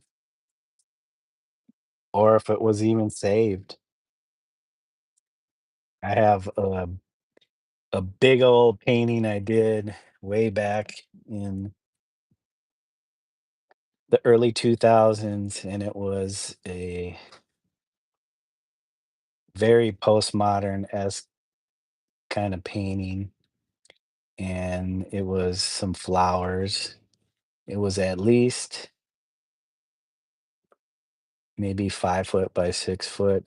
I made the canvas, I stretched it, I painted it, did all of that. Um, I had it in a show. I was lucky or fortunate enough to have a friend that knew a gal that had her own salon, and she might still have it now, which may have gone to her daughter. This is in Minneapolis, and uh, he this friend of mine set up with her like art show for me, like showing my art at her salon, and I was like, oh yeah.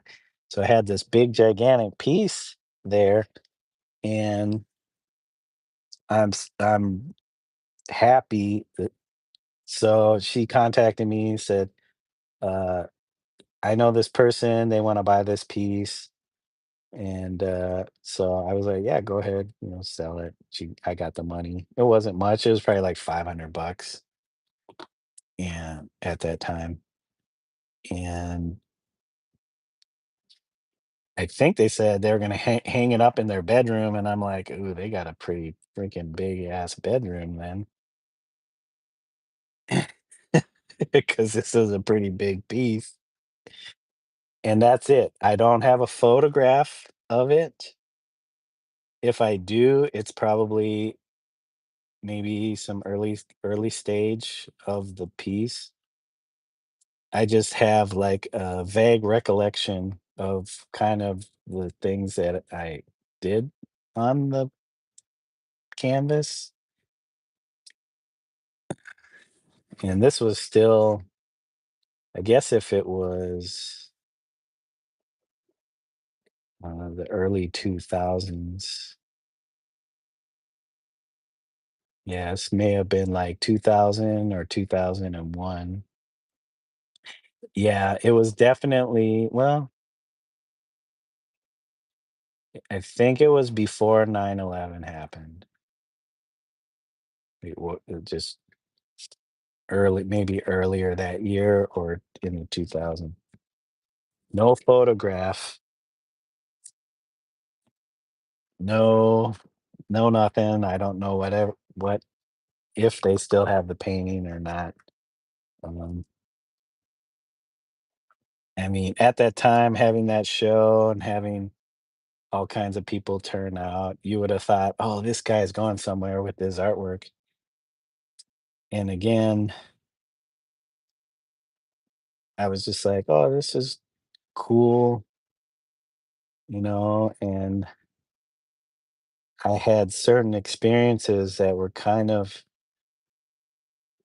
turning me off from that fine art world, even though I had only dipped my toes into it and then was like, "I'm out."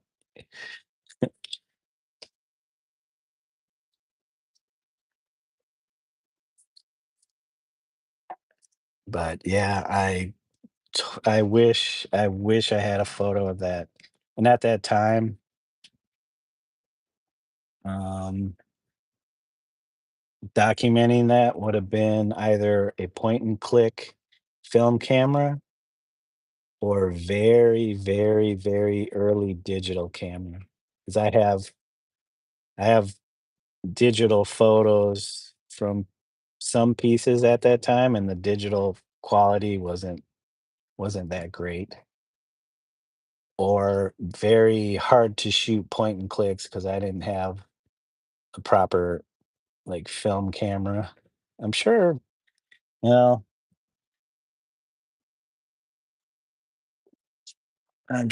well, at that time, I don't know. My dad, he got one of the early digital cameras because he would use it for his work, um, going to job sites and taking pictures of houses and stuff, because he did residential architecture, so I got to use the camera a little bit, but yeah, definitely the quality. Hey, 505 Vibe, welcome back. The quality wasn't that great for, like, trying to get good quality images of the artwork,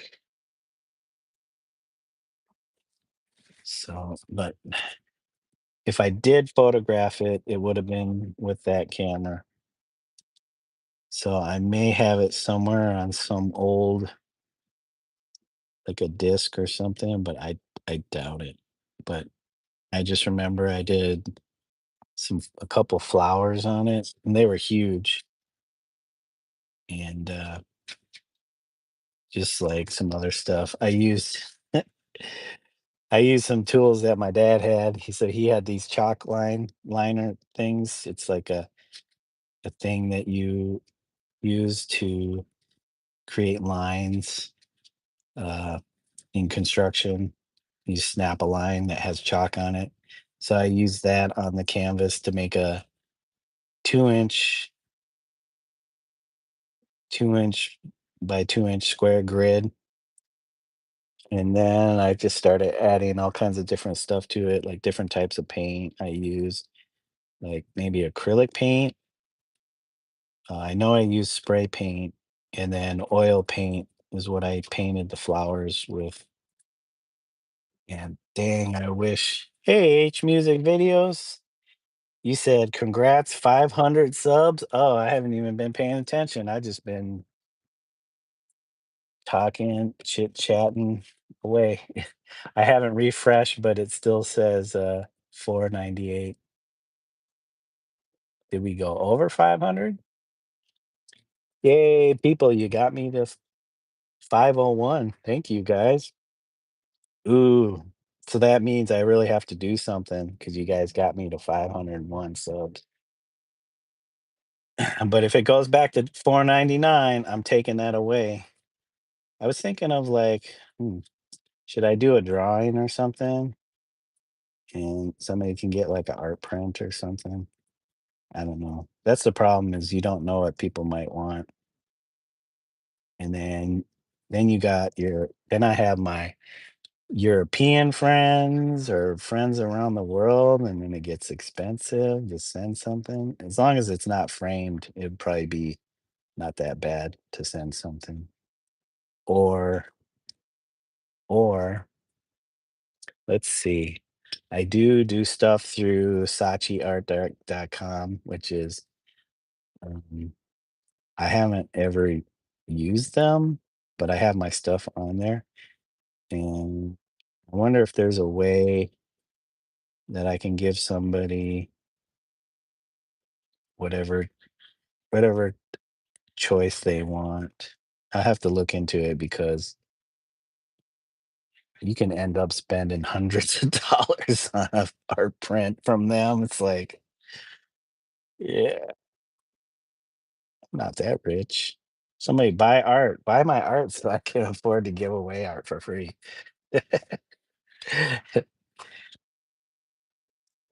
I'll think of something, guys. I'll think of something. Maybe an original drawing or something. I don't know. Original piece of artwork. You guys got to hold me to it though, because I'll forget right away. Oh yeah, you remember you said that on your live stream? What's going on with that? I've only done one giveaway, and it was through my Instagram. And the funny thing was, not too many people did entered it, so a good friend of mine got it, so I didn't even have to send it. I just brought it over to him, and I was like, "Oh, man." I mean, it's cool that he got it, but it's like, I know this person in real life. It's like, it's cool when somebody that you don't know can get something. But yeah, 500 subs, yay! I don't have any noises or anything. No, no, dun, dun, dun, dun, dun. No, nothing like that. I guess I just did it. Thanks, Yaz. I appreciate it. It's been a long journey to 500. 500 is not that many, but that's to me that's quite a bit, and I appreciate it, guys and gals and others for your support, your appreciation of this channel that isn't really that much. It's just me live streaming, me painting, or sometimes just talking, rambling on about nothing, or my past, my memories. But maybe that'll be the thing that AI needs. That'll be the thing that saves AI from the Borg, the exterminators, the Terminators.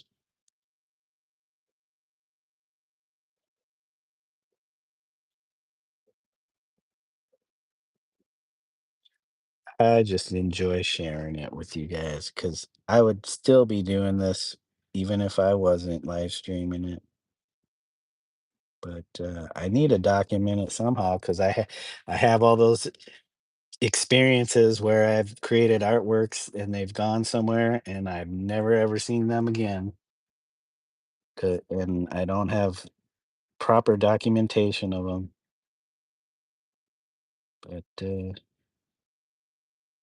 yep, most stuff I have documented, but there are some things like that big painting I was talking about. I wish I had at least a photograph of it because if it ended up somebody painting over it because oh this is perfect. I can use this to paint over, or they cut it up and made it and used the canvas for something, recycled it somehow. I don't know. At least I would have that documentation. Now I only have an impression in my mind, in my soul.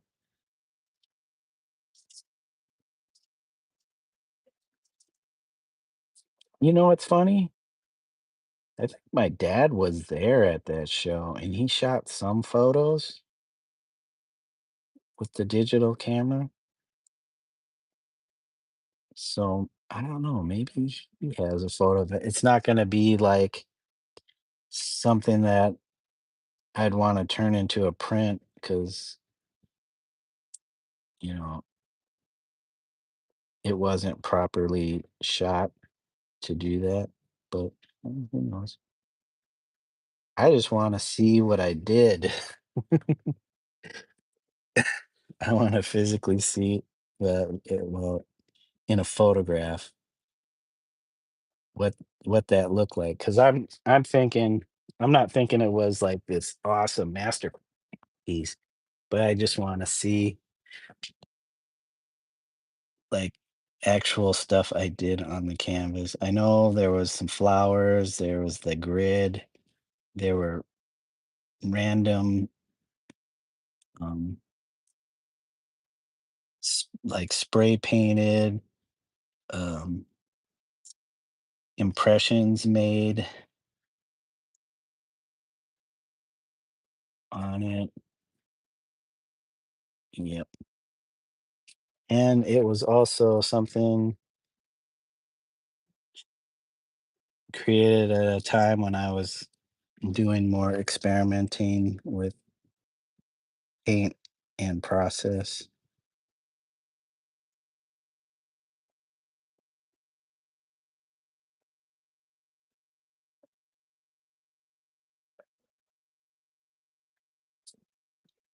Maybe you could recreate it from memory. I could try. Maybe that would, like, jog my memory is, like, trying to do it, but I think it would be kinda fake. I could try to do not that exact thing, but just try to do it in the spirit of it, which I kinda do, like, when I was doing the paintings in my garage, that kinda brought back that same feeling of experimentation with the paints and process, and, like, what can I do to make interesting marks or layers or whatever.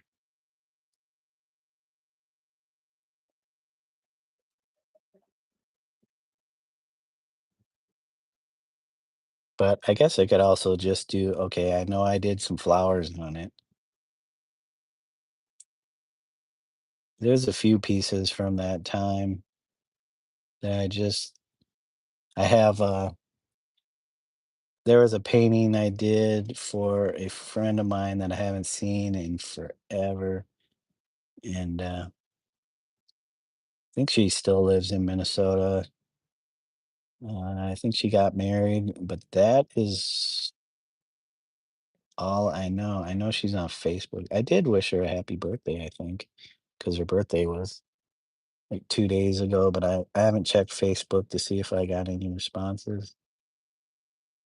But I was really good friends with her and her then boyfriend, and, he was really into, mushrooms. So we were always doing mushroom tea. He'd invite me over, and we do mushroom tea, and I'd hang out in their kitchen. He was a sous chef, and, she worked, was it for a catering company at that time?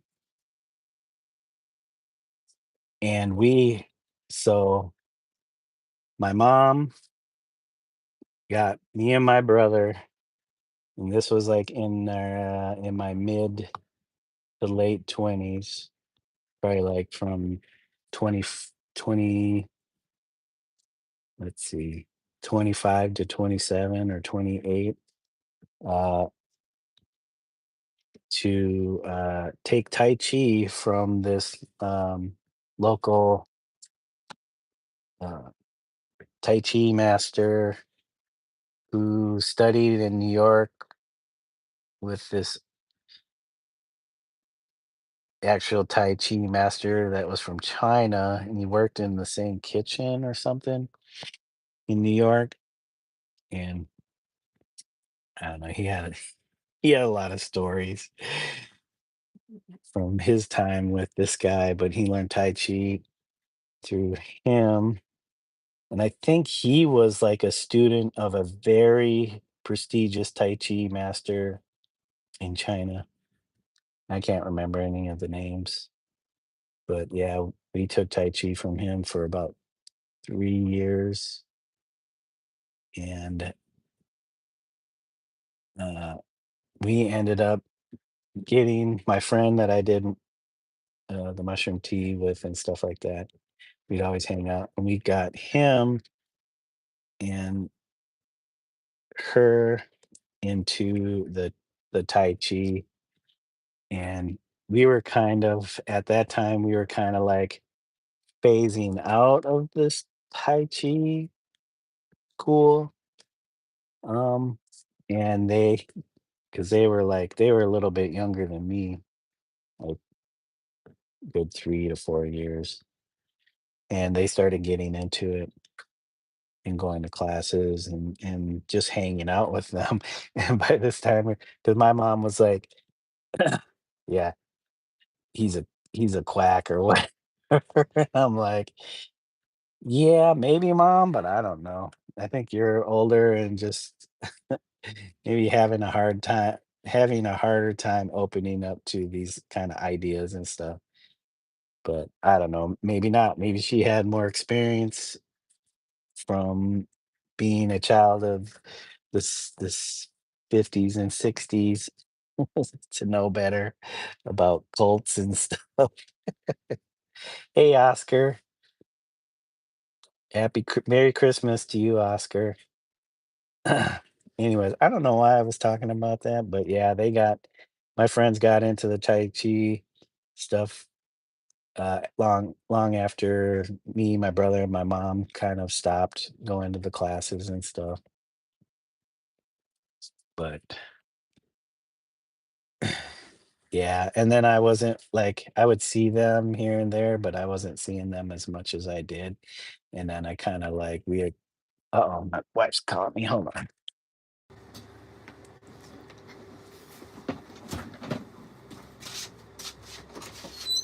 Yeah.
Hey, Merry Christmas. H music videos. Everybody's Merry Christmas. All right. I'm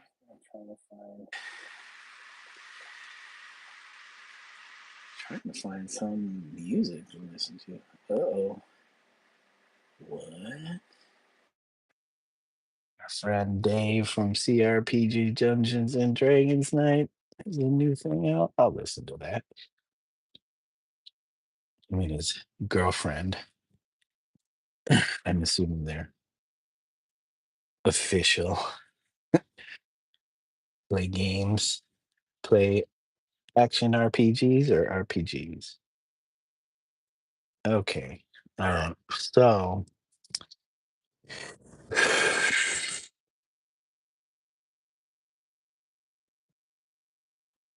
okay.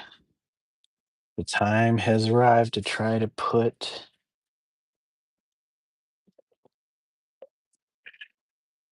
the highlights in. Let's try to figure out this time. Thank you for the emotes, guys. You guys are very, very kind, and I appreciate it.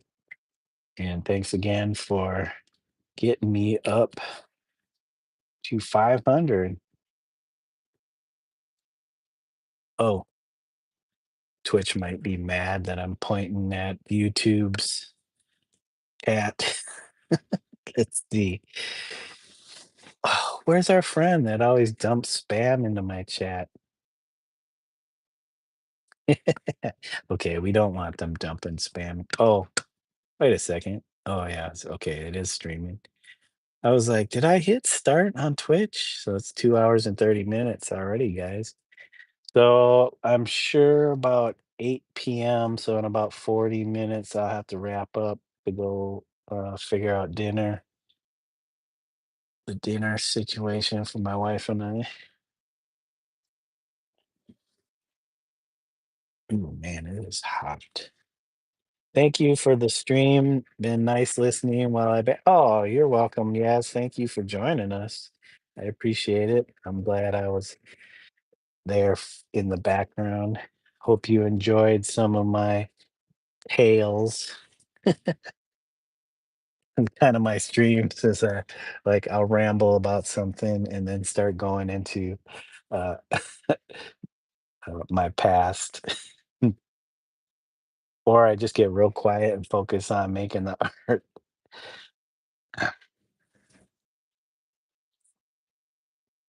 Okay, okay. We needed a little. I'm trying to do the blue. I'm trying to do the blue. That's been nice and relaxing. Very Bob Ross. Ross. Oh man, I don't know how I feel about that. Yes,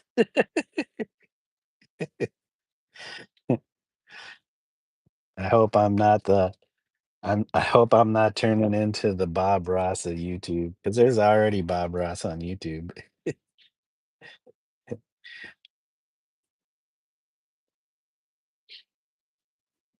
That's okay. It is whatever it's gonna be. Yeah, as long as people can get something out of this, whether feel connected to the community in some way, the art community. That's, I guess, why I speak out a lot of artists and art streams on or art content on YouTube to feel like I'm connected to the art community. Since I very rarely nowadays stay connected to the IRL art community, which I'll get back into it, doing some more shows or something. Gotta keep that CV up. Gotta gotta have stuff to put on the CV so it looks like you're actually doing something or participating in something, even if it's just a little bit. You like my calm demeanor? I don't know if it's because I've always been like that, um, or extend an extension from my pot smoking weed days. I think it's just I've always been like that. The very mellow, chill. Oh no, one of the cats barfed in the hallway. We gotta go clean it up. But thank you for joining me, Yaz. I appreciate it. And I hope if I don't catch your stream on Christmas, because I gotta work. Or wait, you're not doing a Christmas stream. I'll probably see you on Saturday, or maybe because I don't have to work on Saturday. Probably one of the few Saturdays I've had off this entire year for my day job. So yeah, I'll stop by, say hello, what's up? Kate, Kate, I haven't seen you in a while. Hope you've been well. Haven't done any art shows since maybe 2019. I do miss it though. Yeah, every once in a while I have a guy here in Des Moines. He does some small art shows just with like the local uh you know art groups or people in the area that want to get together. Nothing big or anything. Just usually he holds it at the same bar all the time. They have like a little event space, and it's usually a good time. Though I'm not drinking. I don't really drink. Not much of a drinker anymore. Well, I wasn't really much of a drinker before, but yeah. But yeah, it's nice to be able to do stuff and yeah, I did one of his shows earlier this year. That Godzilla piece, the Mecha Godzilla piece that John Drell has that we traded pieces for. That was actually supposed to be for a show that this guy put on, but I didn't get it finished in time. And I was like, well, I'm not gonna let that keep me from finishing the artwork. So I just continued working on that as live streams. And that was kind of how I think I discovered uh, Don Drell's streams around that time, just before that time, or about that time. Yeah.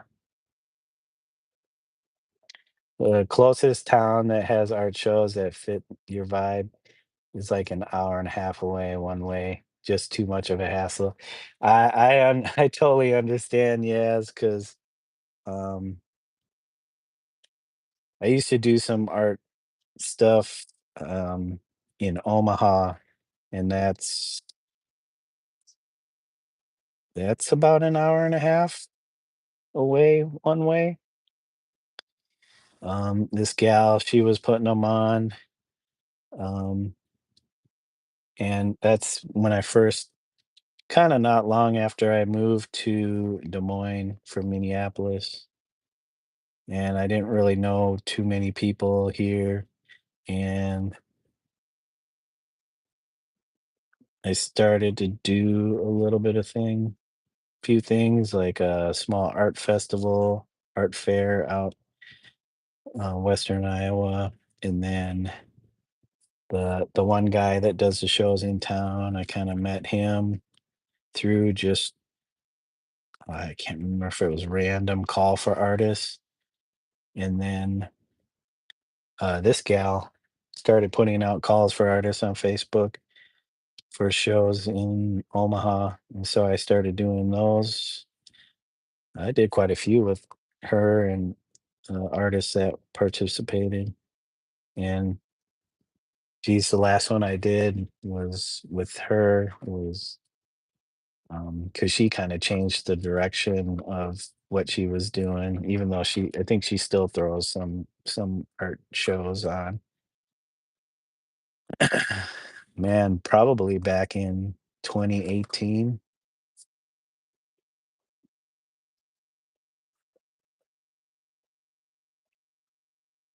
Oh, yeah.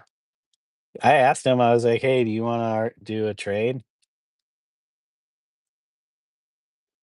And he said, "Yeah." Actually, we did 2 art trades.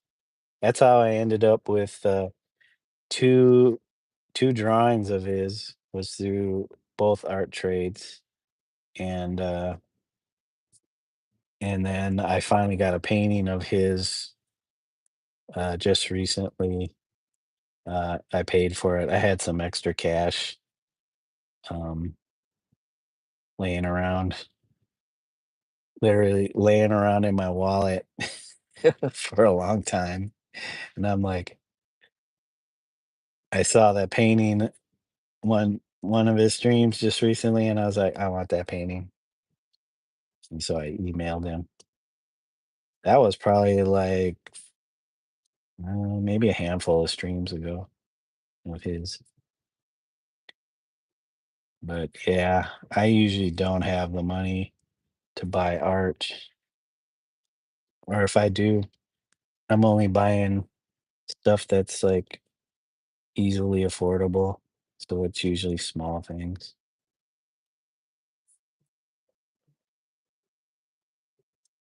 That's the problem with not pushing your own art to sell.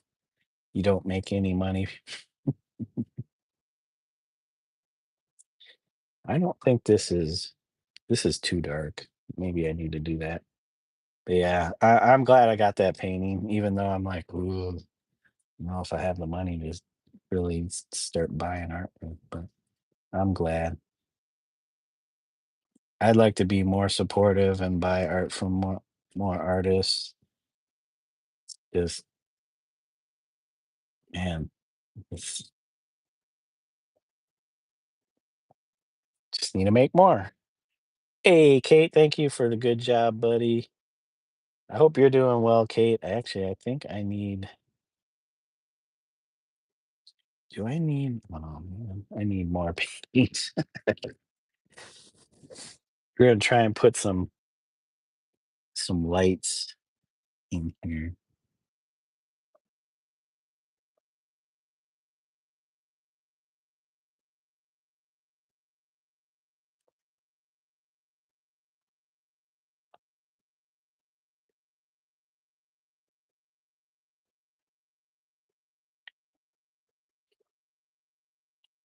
Yeah, that's why I have I have my own issues with selling art and pushing my own art.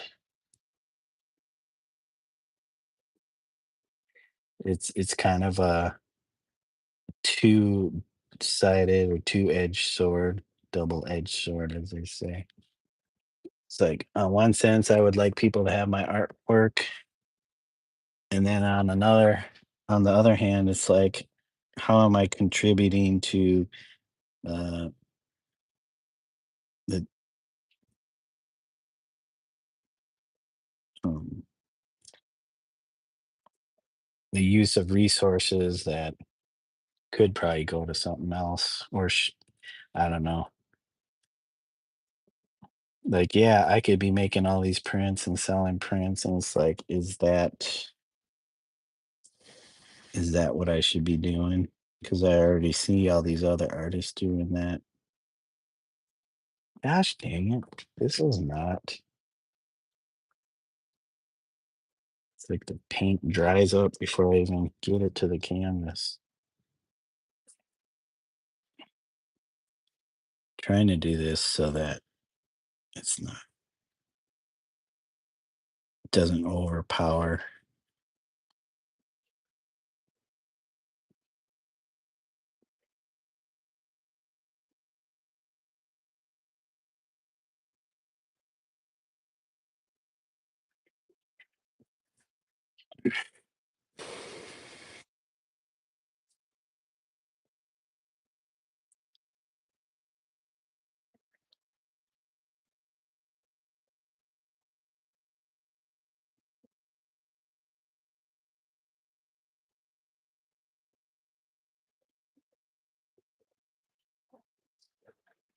He said, "Same. I've sold a few doodles I've done on stream to a friend, but Haven't sold a painting in a while, but that's okay. Mostly working on being a art content creator now, easier than selling art for you. Yeah, you know,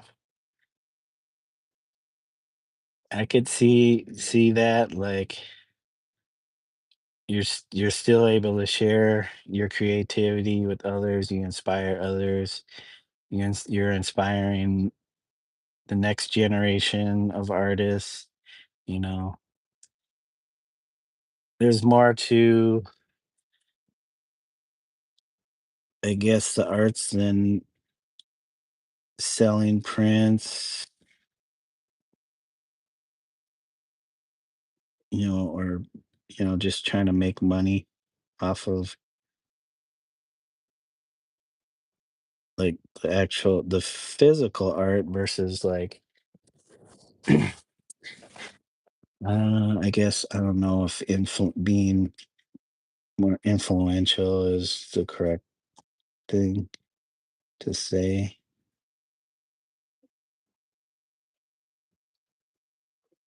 Because I mean, people make money off being an influencer through their channels and stuff. So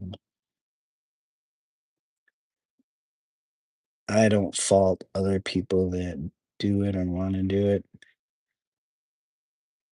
I just ask myself, is that if that is the right thing for me?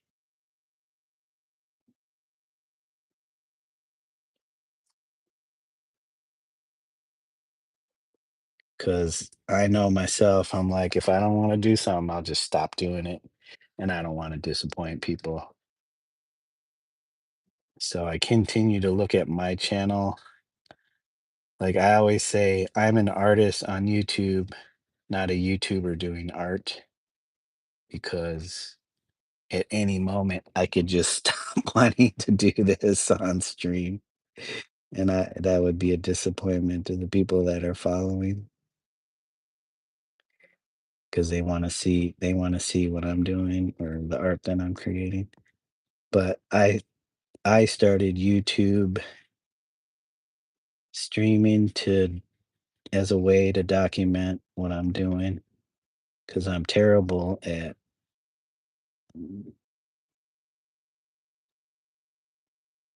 uh, like creating a journal or notes on what I'm doing. So I just use YouTube as a way to document. Kate, you miss Dave. You love that I say I'm an artist on YouTube, not a YouTuber doing art? There you go, guys. Free t-shirt, slogan. Take it and run with it.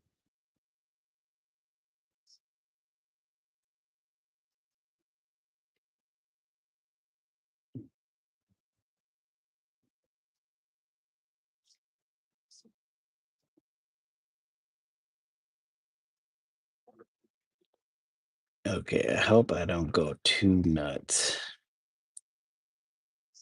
with this because that's what got me in trouble last time.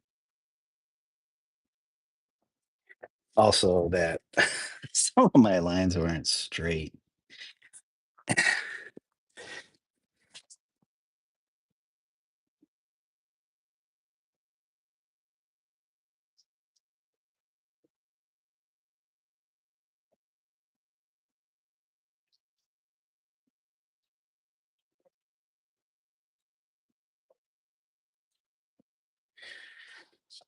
Um,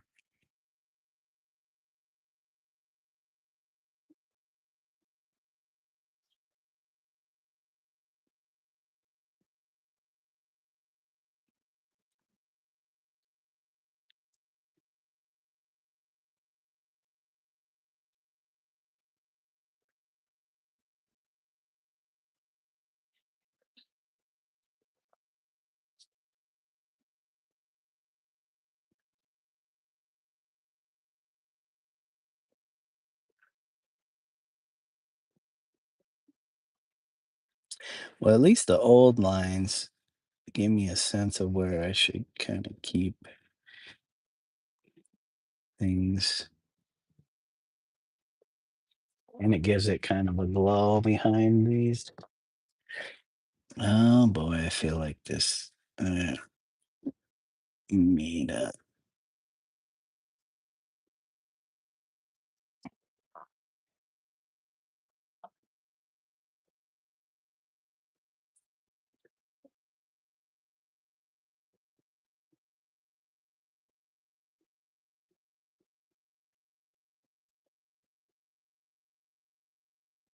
So Kate, what you been up to?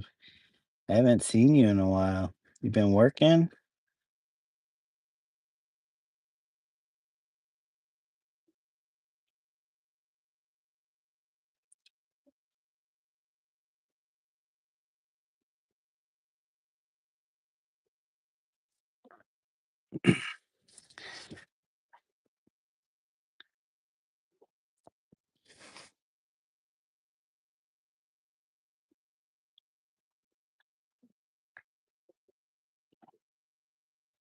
I don't know if our Twitch friends can see this.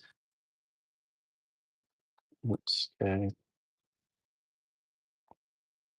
Okay, I'm working on this side, guys. Oh my god. Okay. Of course the camera for Twitch is gonna be right in the way of everything. And I don't need my other iPad. Sorry guys, I have way too many devices hanging out here. We got about 18 minutes. There we go. This way. This way. Twitch can see what I'm working on. Oh, hold on, Twitch. Sorry.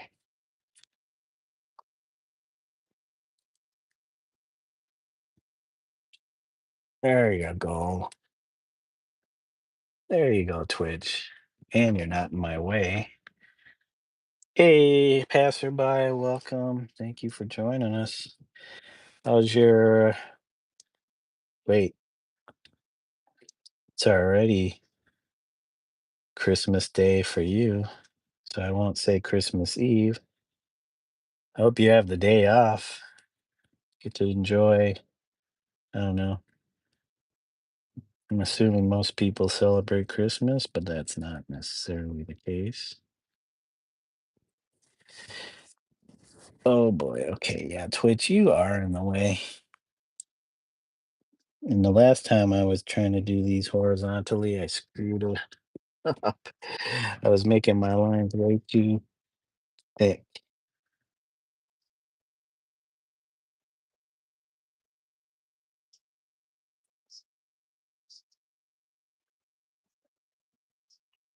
You said, yeah, it's Xmas Day here. I'm at work with no job. What? Wait, work with nothing to do? So you get paid, but you got to be bored, or that might be a good thing.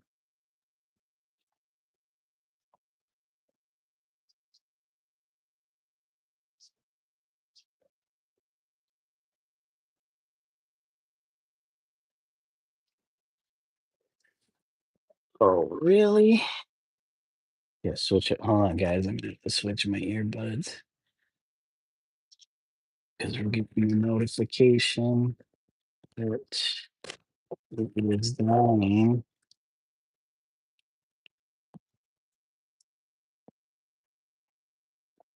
Switch up.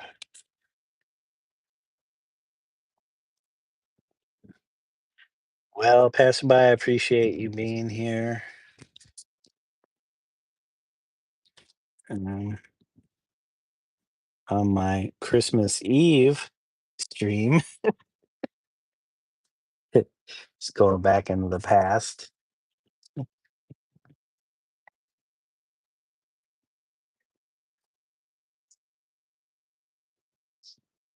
We're only loading 3 trains today. I'm here just in case people book off. Oh, okay. So you're just waiting around. You're not actually helping the load. Interesting. This paint just goes.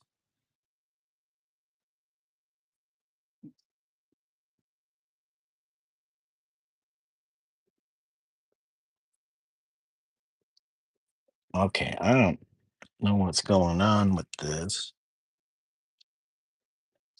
Maybe I need some medium because oh shoot, we're losing the cover.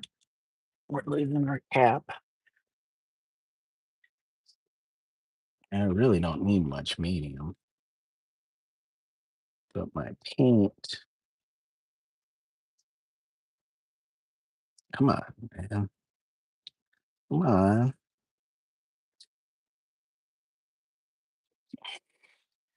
How is this not?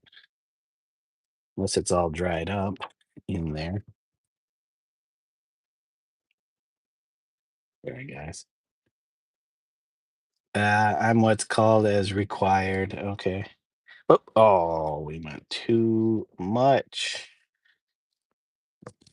Too much. I didn't need. Oh, now I'm splattering it everywhere.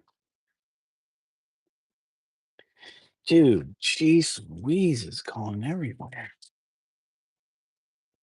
Uh,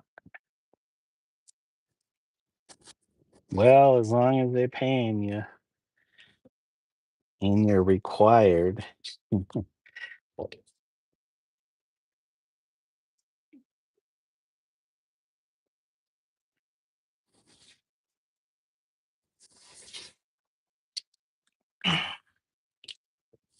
Oh my gosh, way too much medium. How about this?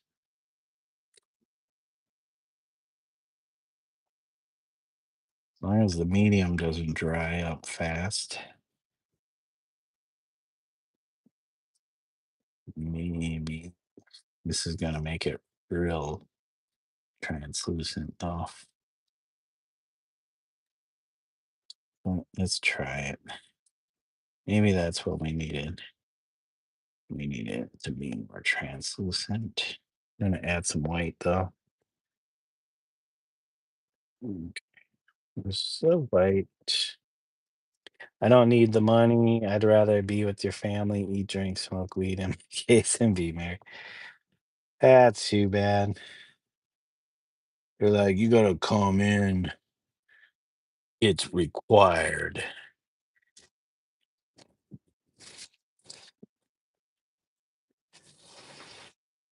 They're like, if I have to be here, you have to be here.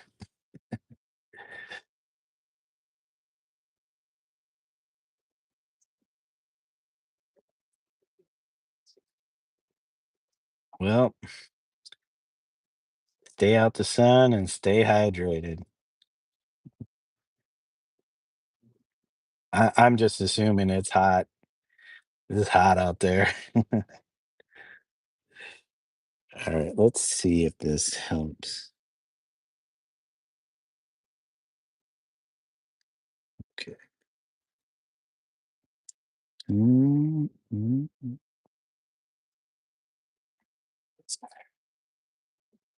I do have too much on the brush, though.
Ooh, oh boy, I feel like I'm like doing pointillist art.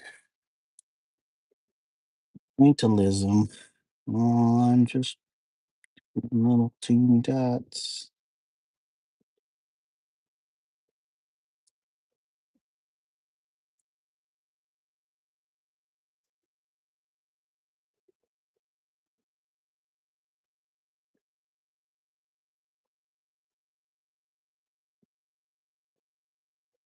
Hey, Vibe, welcome back. Hope you're doing well. What you been up to?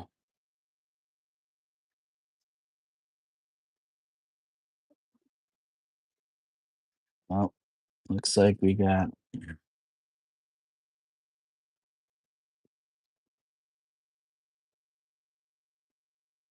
about 9 minutes.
Hey, thank you. You want to know something? What is that, Vibe?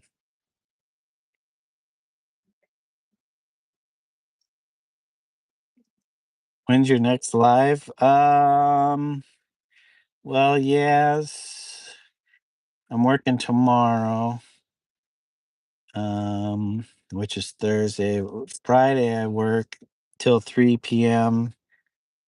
So probably Friday evening, about the same time. And then since I have all day Saturday off, I'll probably be streaming on Saturday, probably throughout the day. I usually do like two, sometimes three streams if I have the day off. Just depends on if I have stuff I need to do that day also besides, you know, streaming, like running errands or something. But yeah, usually I don't get that opportunity to stream on Saturdays. Sundays sometimes, but usually like Monday through Wednesday throughout the day or uh, Thursday or Friday in the evenings. Depends on which week it is of my work day, my day job.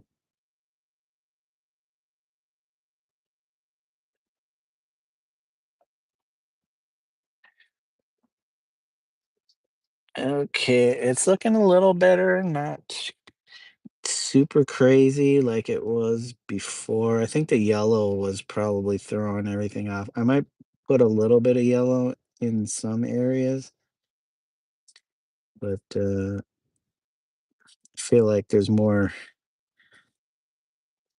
bluish light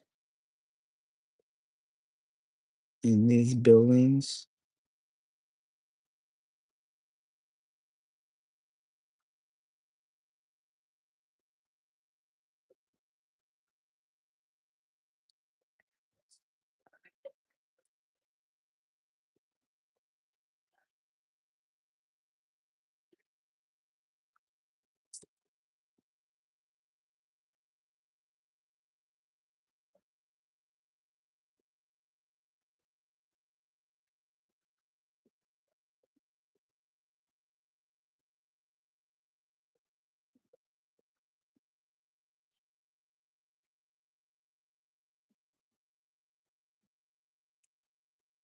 Hey, Vibe, what's up?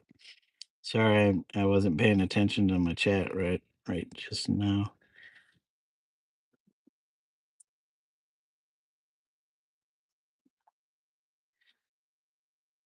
I'm doing a very tiny details. It's kind of causes my vision to have to focus on a very small area, and so I'm not catching anything in my peripheral. I try to pay attention to if there's like movement in the chat, like if the chat moves up, just that movement will typically alert me that somebody's putting something in the chat.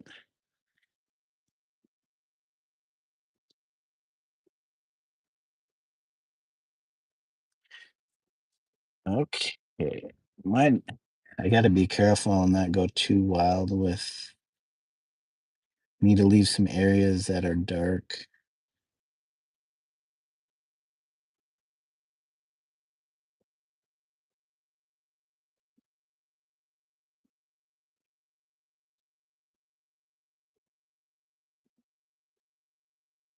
And I got to make sure the spacing is pretty even. Oh, shoot. That's where I'm screwed up on the spacing.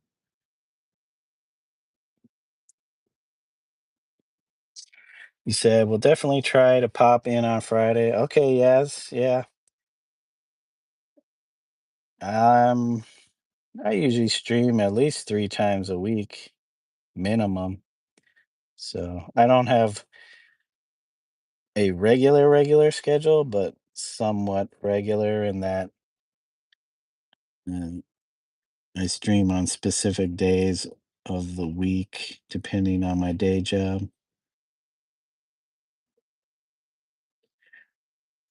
I should put that down in my posts as these are the days I typically stream.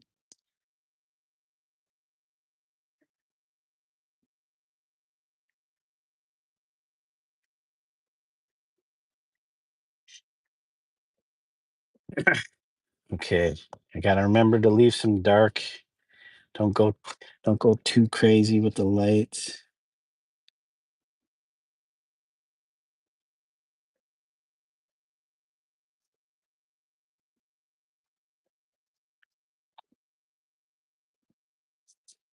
My buildings, though, are definitely not seem kind of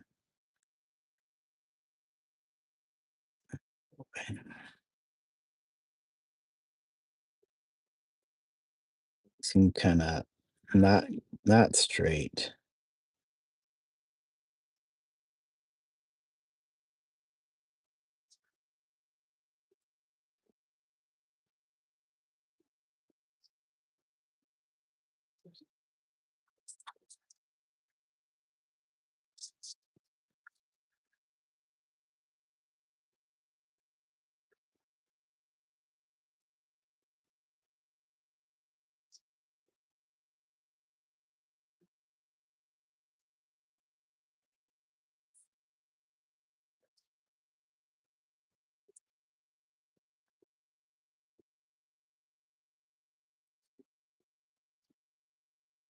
Well, thanks for joining me today. Yes, if you're still here,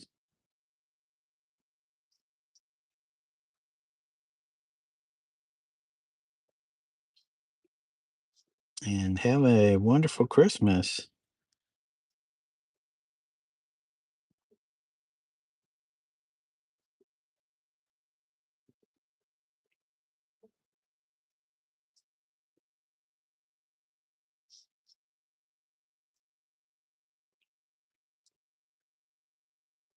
Okay, I think leaving some dark areas in a few key spots is gonna help.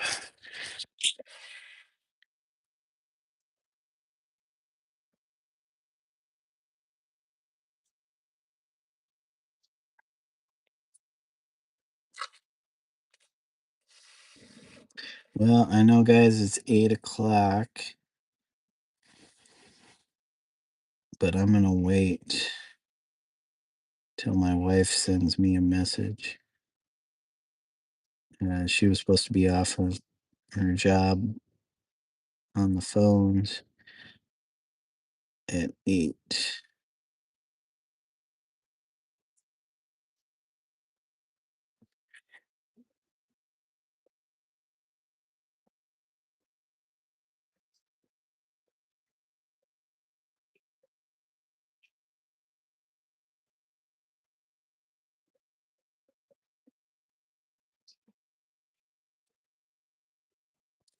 Whew.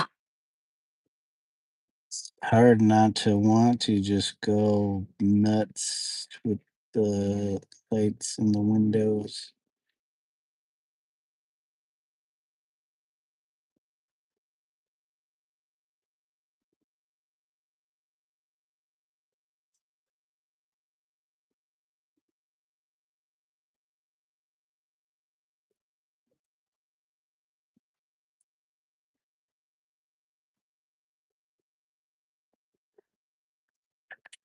Still here baking away, making 3 types of cookies, so taking a while. Oh, okay, yes.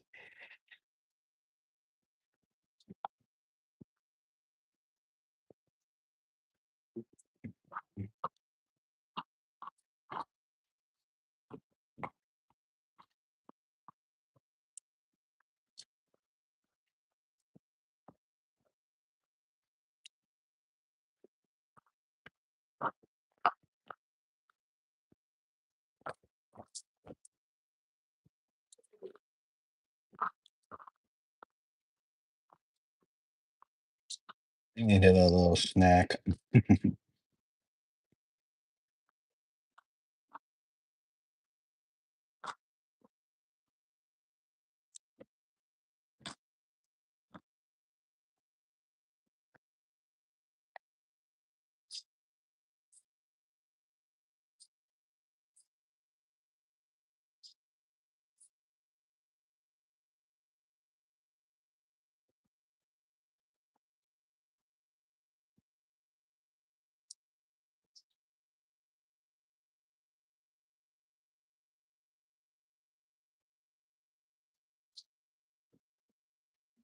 Hey, thank you, yes.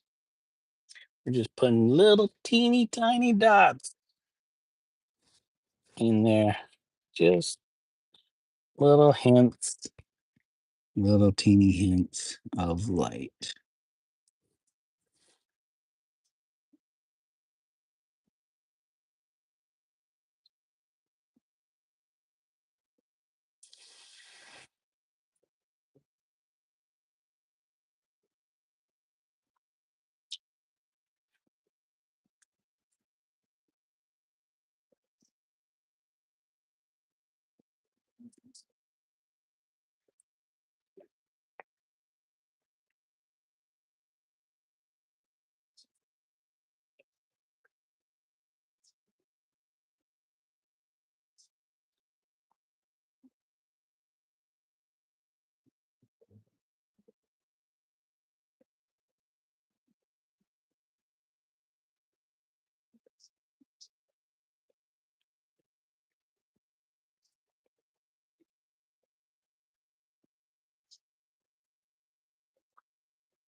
working with a really well, it's not a tiny, tiny brush. This is like a number one script liner brush.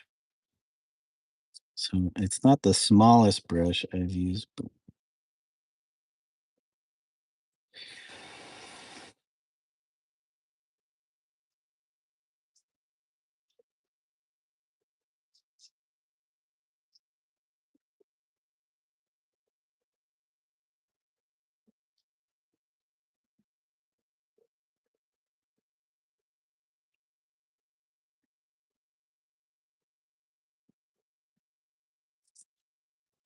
oh, it's the sides that are gonna get me because I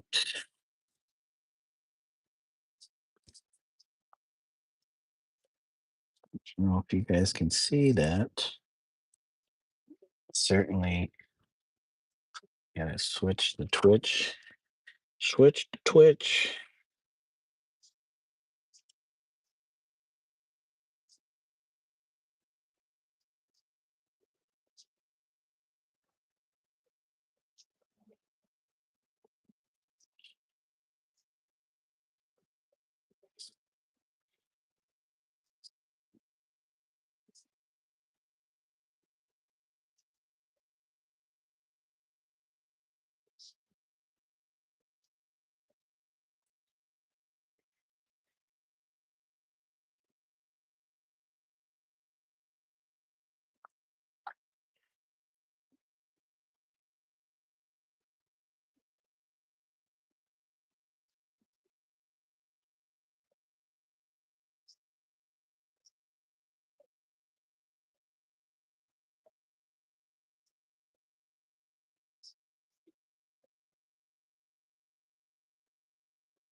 So relaxing to watch. I'm like it's almost like a watchmaker. Like, oh, it's so I gotta remember to breathe when I'm doing these small marks. It's easy to hold your breath while you're trying to do something this tiny.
What am I having for dinner? Uh, well, not sure, but I was gonna suggest, my wife had mentioned it, um, the other day, chicken parmesan with, pasta, and, like, we got macaroni, got this low carb macaroni, so which isn't too bad. Some of that stuff is just like, oh my gosh, never again. But yeah, probably we'll see. Possibly that. Man, this paint. Oh, there's my wife right now. She said, "Feed me more food." Well, we're gonna have to wrap it up here.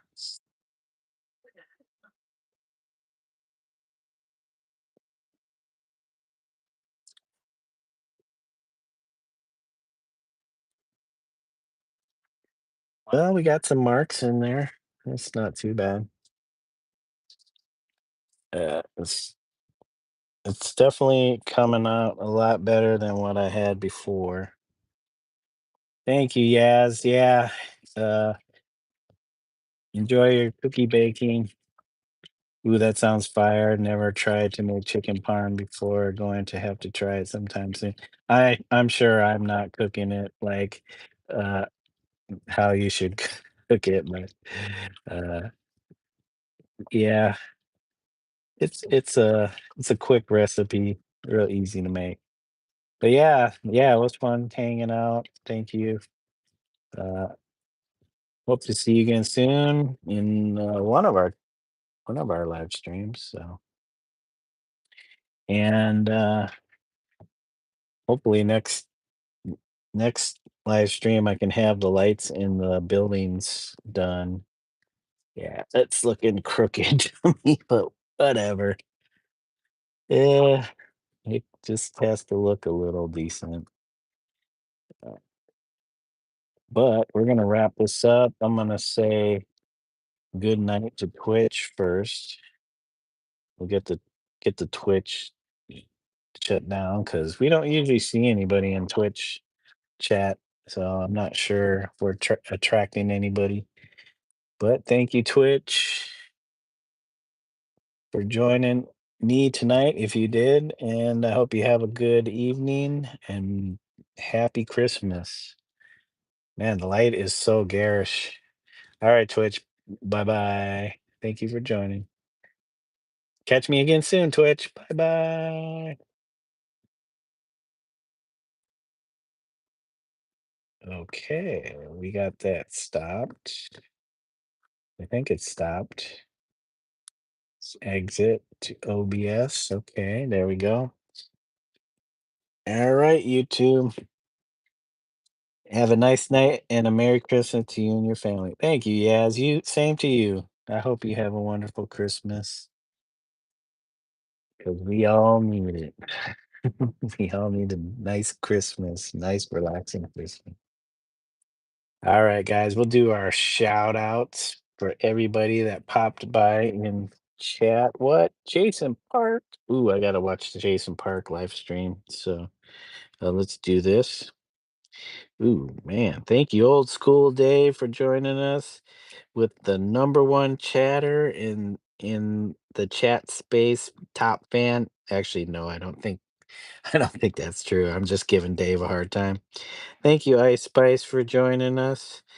I hope you have a wonderful evening and Christmas day. Thanks, 5051 or 505 Vibe, for joining us. Have a Merry Christmas. Thank you, Alice, 524. Hola, and Feliz Navidad. Boricua Gonzo, thank you for joining us. Few new people in chat today. I appreciate it. Have a wonderful day and Christmas. And Demon, Yo, Sup. Some of these were a 505 vibe, I want to say, like 2 or 3 times. But thank you, Demon, Yo, Sup, for joining us. Thank you, Up Dog. I know that one was 505 vibe. Up Dog 123C. Thank you, Mary Michael. Again, up uh another avatar of 5051 vibe or 505 vibe. Thank you, Melody Provenzano. I have the sound down so I can't hear, but wanted to say looking good. Thank you, Melody. I appreciate that. I miss that. I missed that message from you. So sorry, I didn't catch that right away. And thank you, Ralphie Draws from um, the Philippines. It is already Christmas Day in the Philippines. So Merry Christmas to you, Ralphie. Thank you for joining us. I hope your day is wonderful. And thank you, A Electric Aura. Thanks again for joining us. Have a wonderful Christmas day and Christmas Eve, because that's it. Thank you, H Music One, H Music Videos One. Thank you for the congrats on the 500 subs. I appreciate that. Have a wonderful Christmas Eve or Christmas Day. I don't know if you guys celebrate that or not, but thank you again. Thank you, Oscar, for the Merry Christmas. Hello, guys. And Caitlin, Kate, we miss Kate. We haven't seen Kate much lately. So have a Merry Christmas, Kate. And thank you, passerby. Have a wonderful Christmas day, even though you're at your job. Just kind of hanging, but hopefully you enjoy some of the day. And yeah, thank you, Yaz, again. Thank you, Oscar. Hey, about to sign off, Oscar. So thank you for the hi, hello, and thanks, guys, for all the likes. Man, we're definitely uh, changing that average like ratio, or not ratio, but number. Oh, there we go. Thank you for the another like. We made it to 15. Not not beating our record, but it's up there. Yeah, we're definitely surpassing our average likes for the stream. So I'll have to change that number. It's probably like 10 nowadays. But yeah, thank you guys for hanging with me, watching the. Whoops. Well, gets a little too adding these little marks, these little dots in there that uh, give us the impression of lights in the building. Uh, we still have to finish this side a little bit, and then we got this side to do. Then I'm gonna clean his face up a little bit and maybe put some graffiti on the wall back there. I got some ideas, and then down below in the front, we're gonna do some grass. Just little hints of grass down there because it looks a little muddy. So we need some green, something to spice up that bottom area there. And then little pinpoints of light in the sky for stars besides our gigantic stars, maybe a spacecraft in there, so who knows? We'll see. Yaz wants the graffiti on the wall, so we're gonna do it just because Yaz is hyped on the graffiti and the on the wall. So yep. I think I'm gonna do that. Maybe a little graffiti on one of the train cars, who knows? But it'll be easier to do on the wall in the background. So we'll figure that out. And then clean up this guy a little bit more. And I think we'll be done with it. So I don't know. I thought I was gonna finish it in the next session or two, but who knows? It's so small, but so much work. All right, guys. I appreciate it. Have a wonderful day or evening or Christmas Eve or Christmas Day or whatever holiday you celebrate at this time, Hanukkah or Kwanzaa. Who knows? I don't know. We're trying to cover all our bases. But thanks again for joining us, guys, and for getting me up to that 500 mark finally. I don't know how long it's been. You too, Yaz. Thank you. Take care and have a good night. All right, guys. We're signing off. Until next time, bye for now. Merry Christmas. Peace.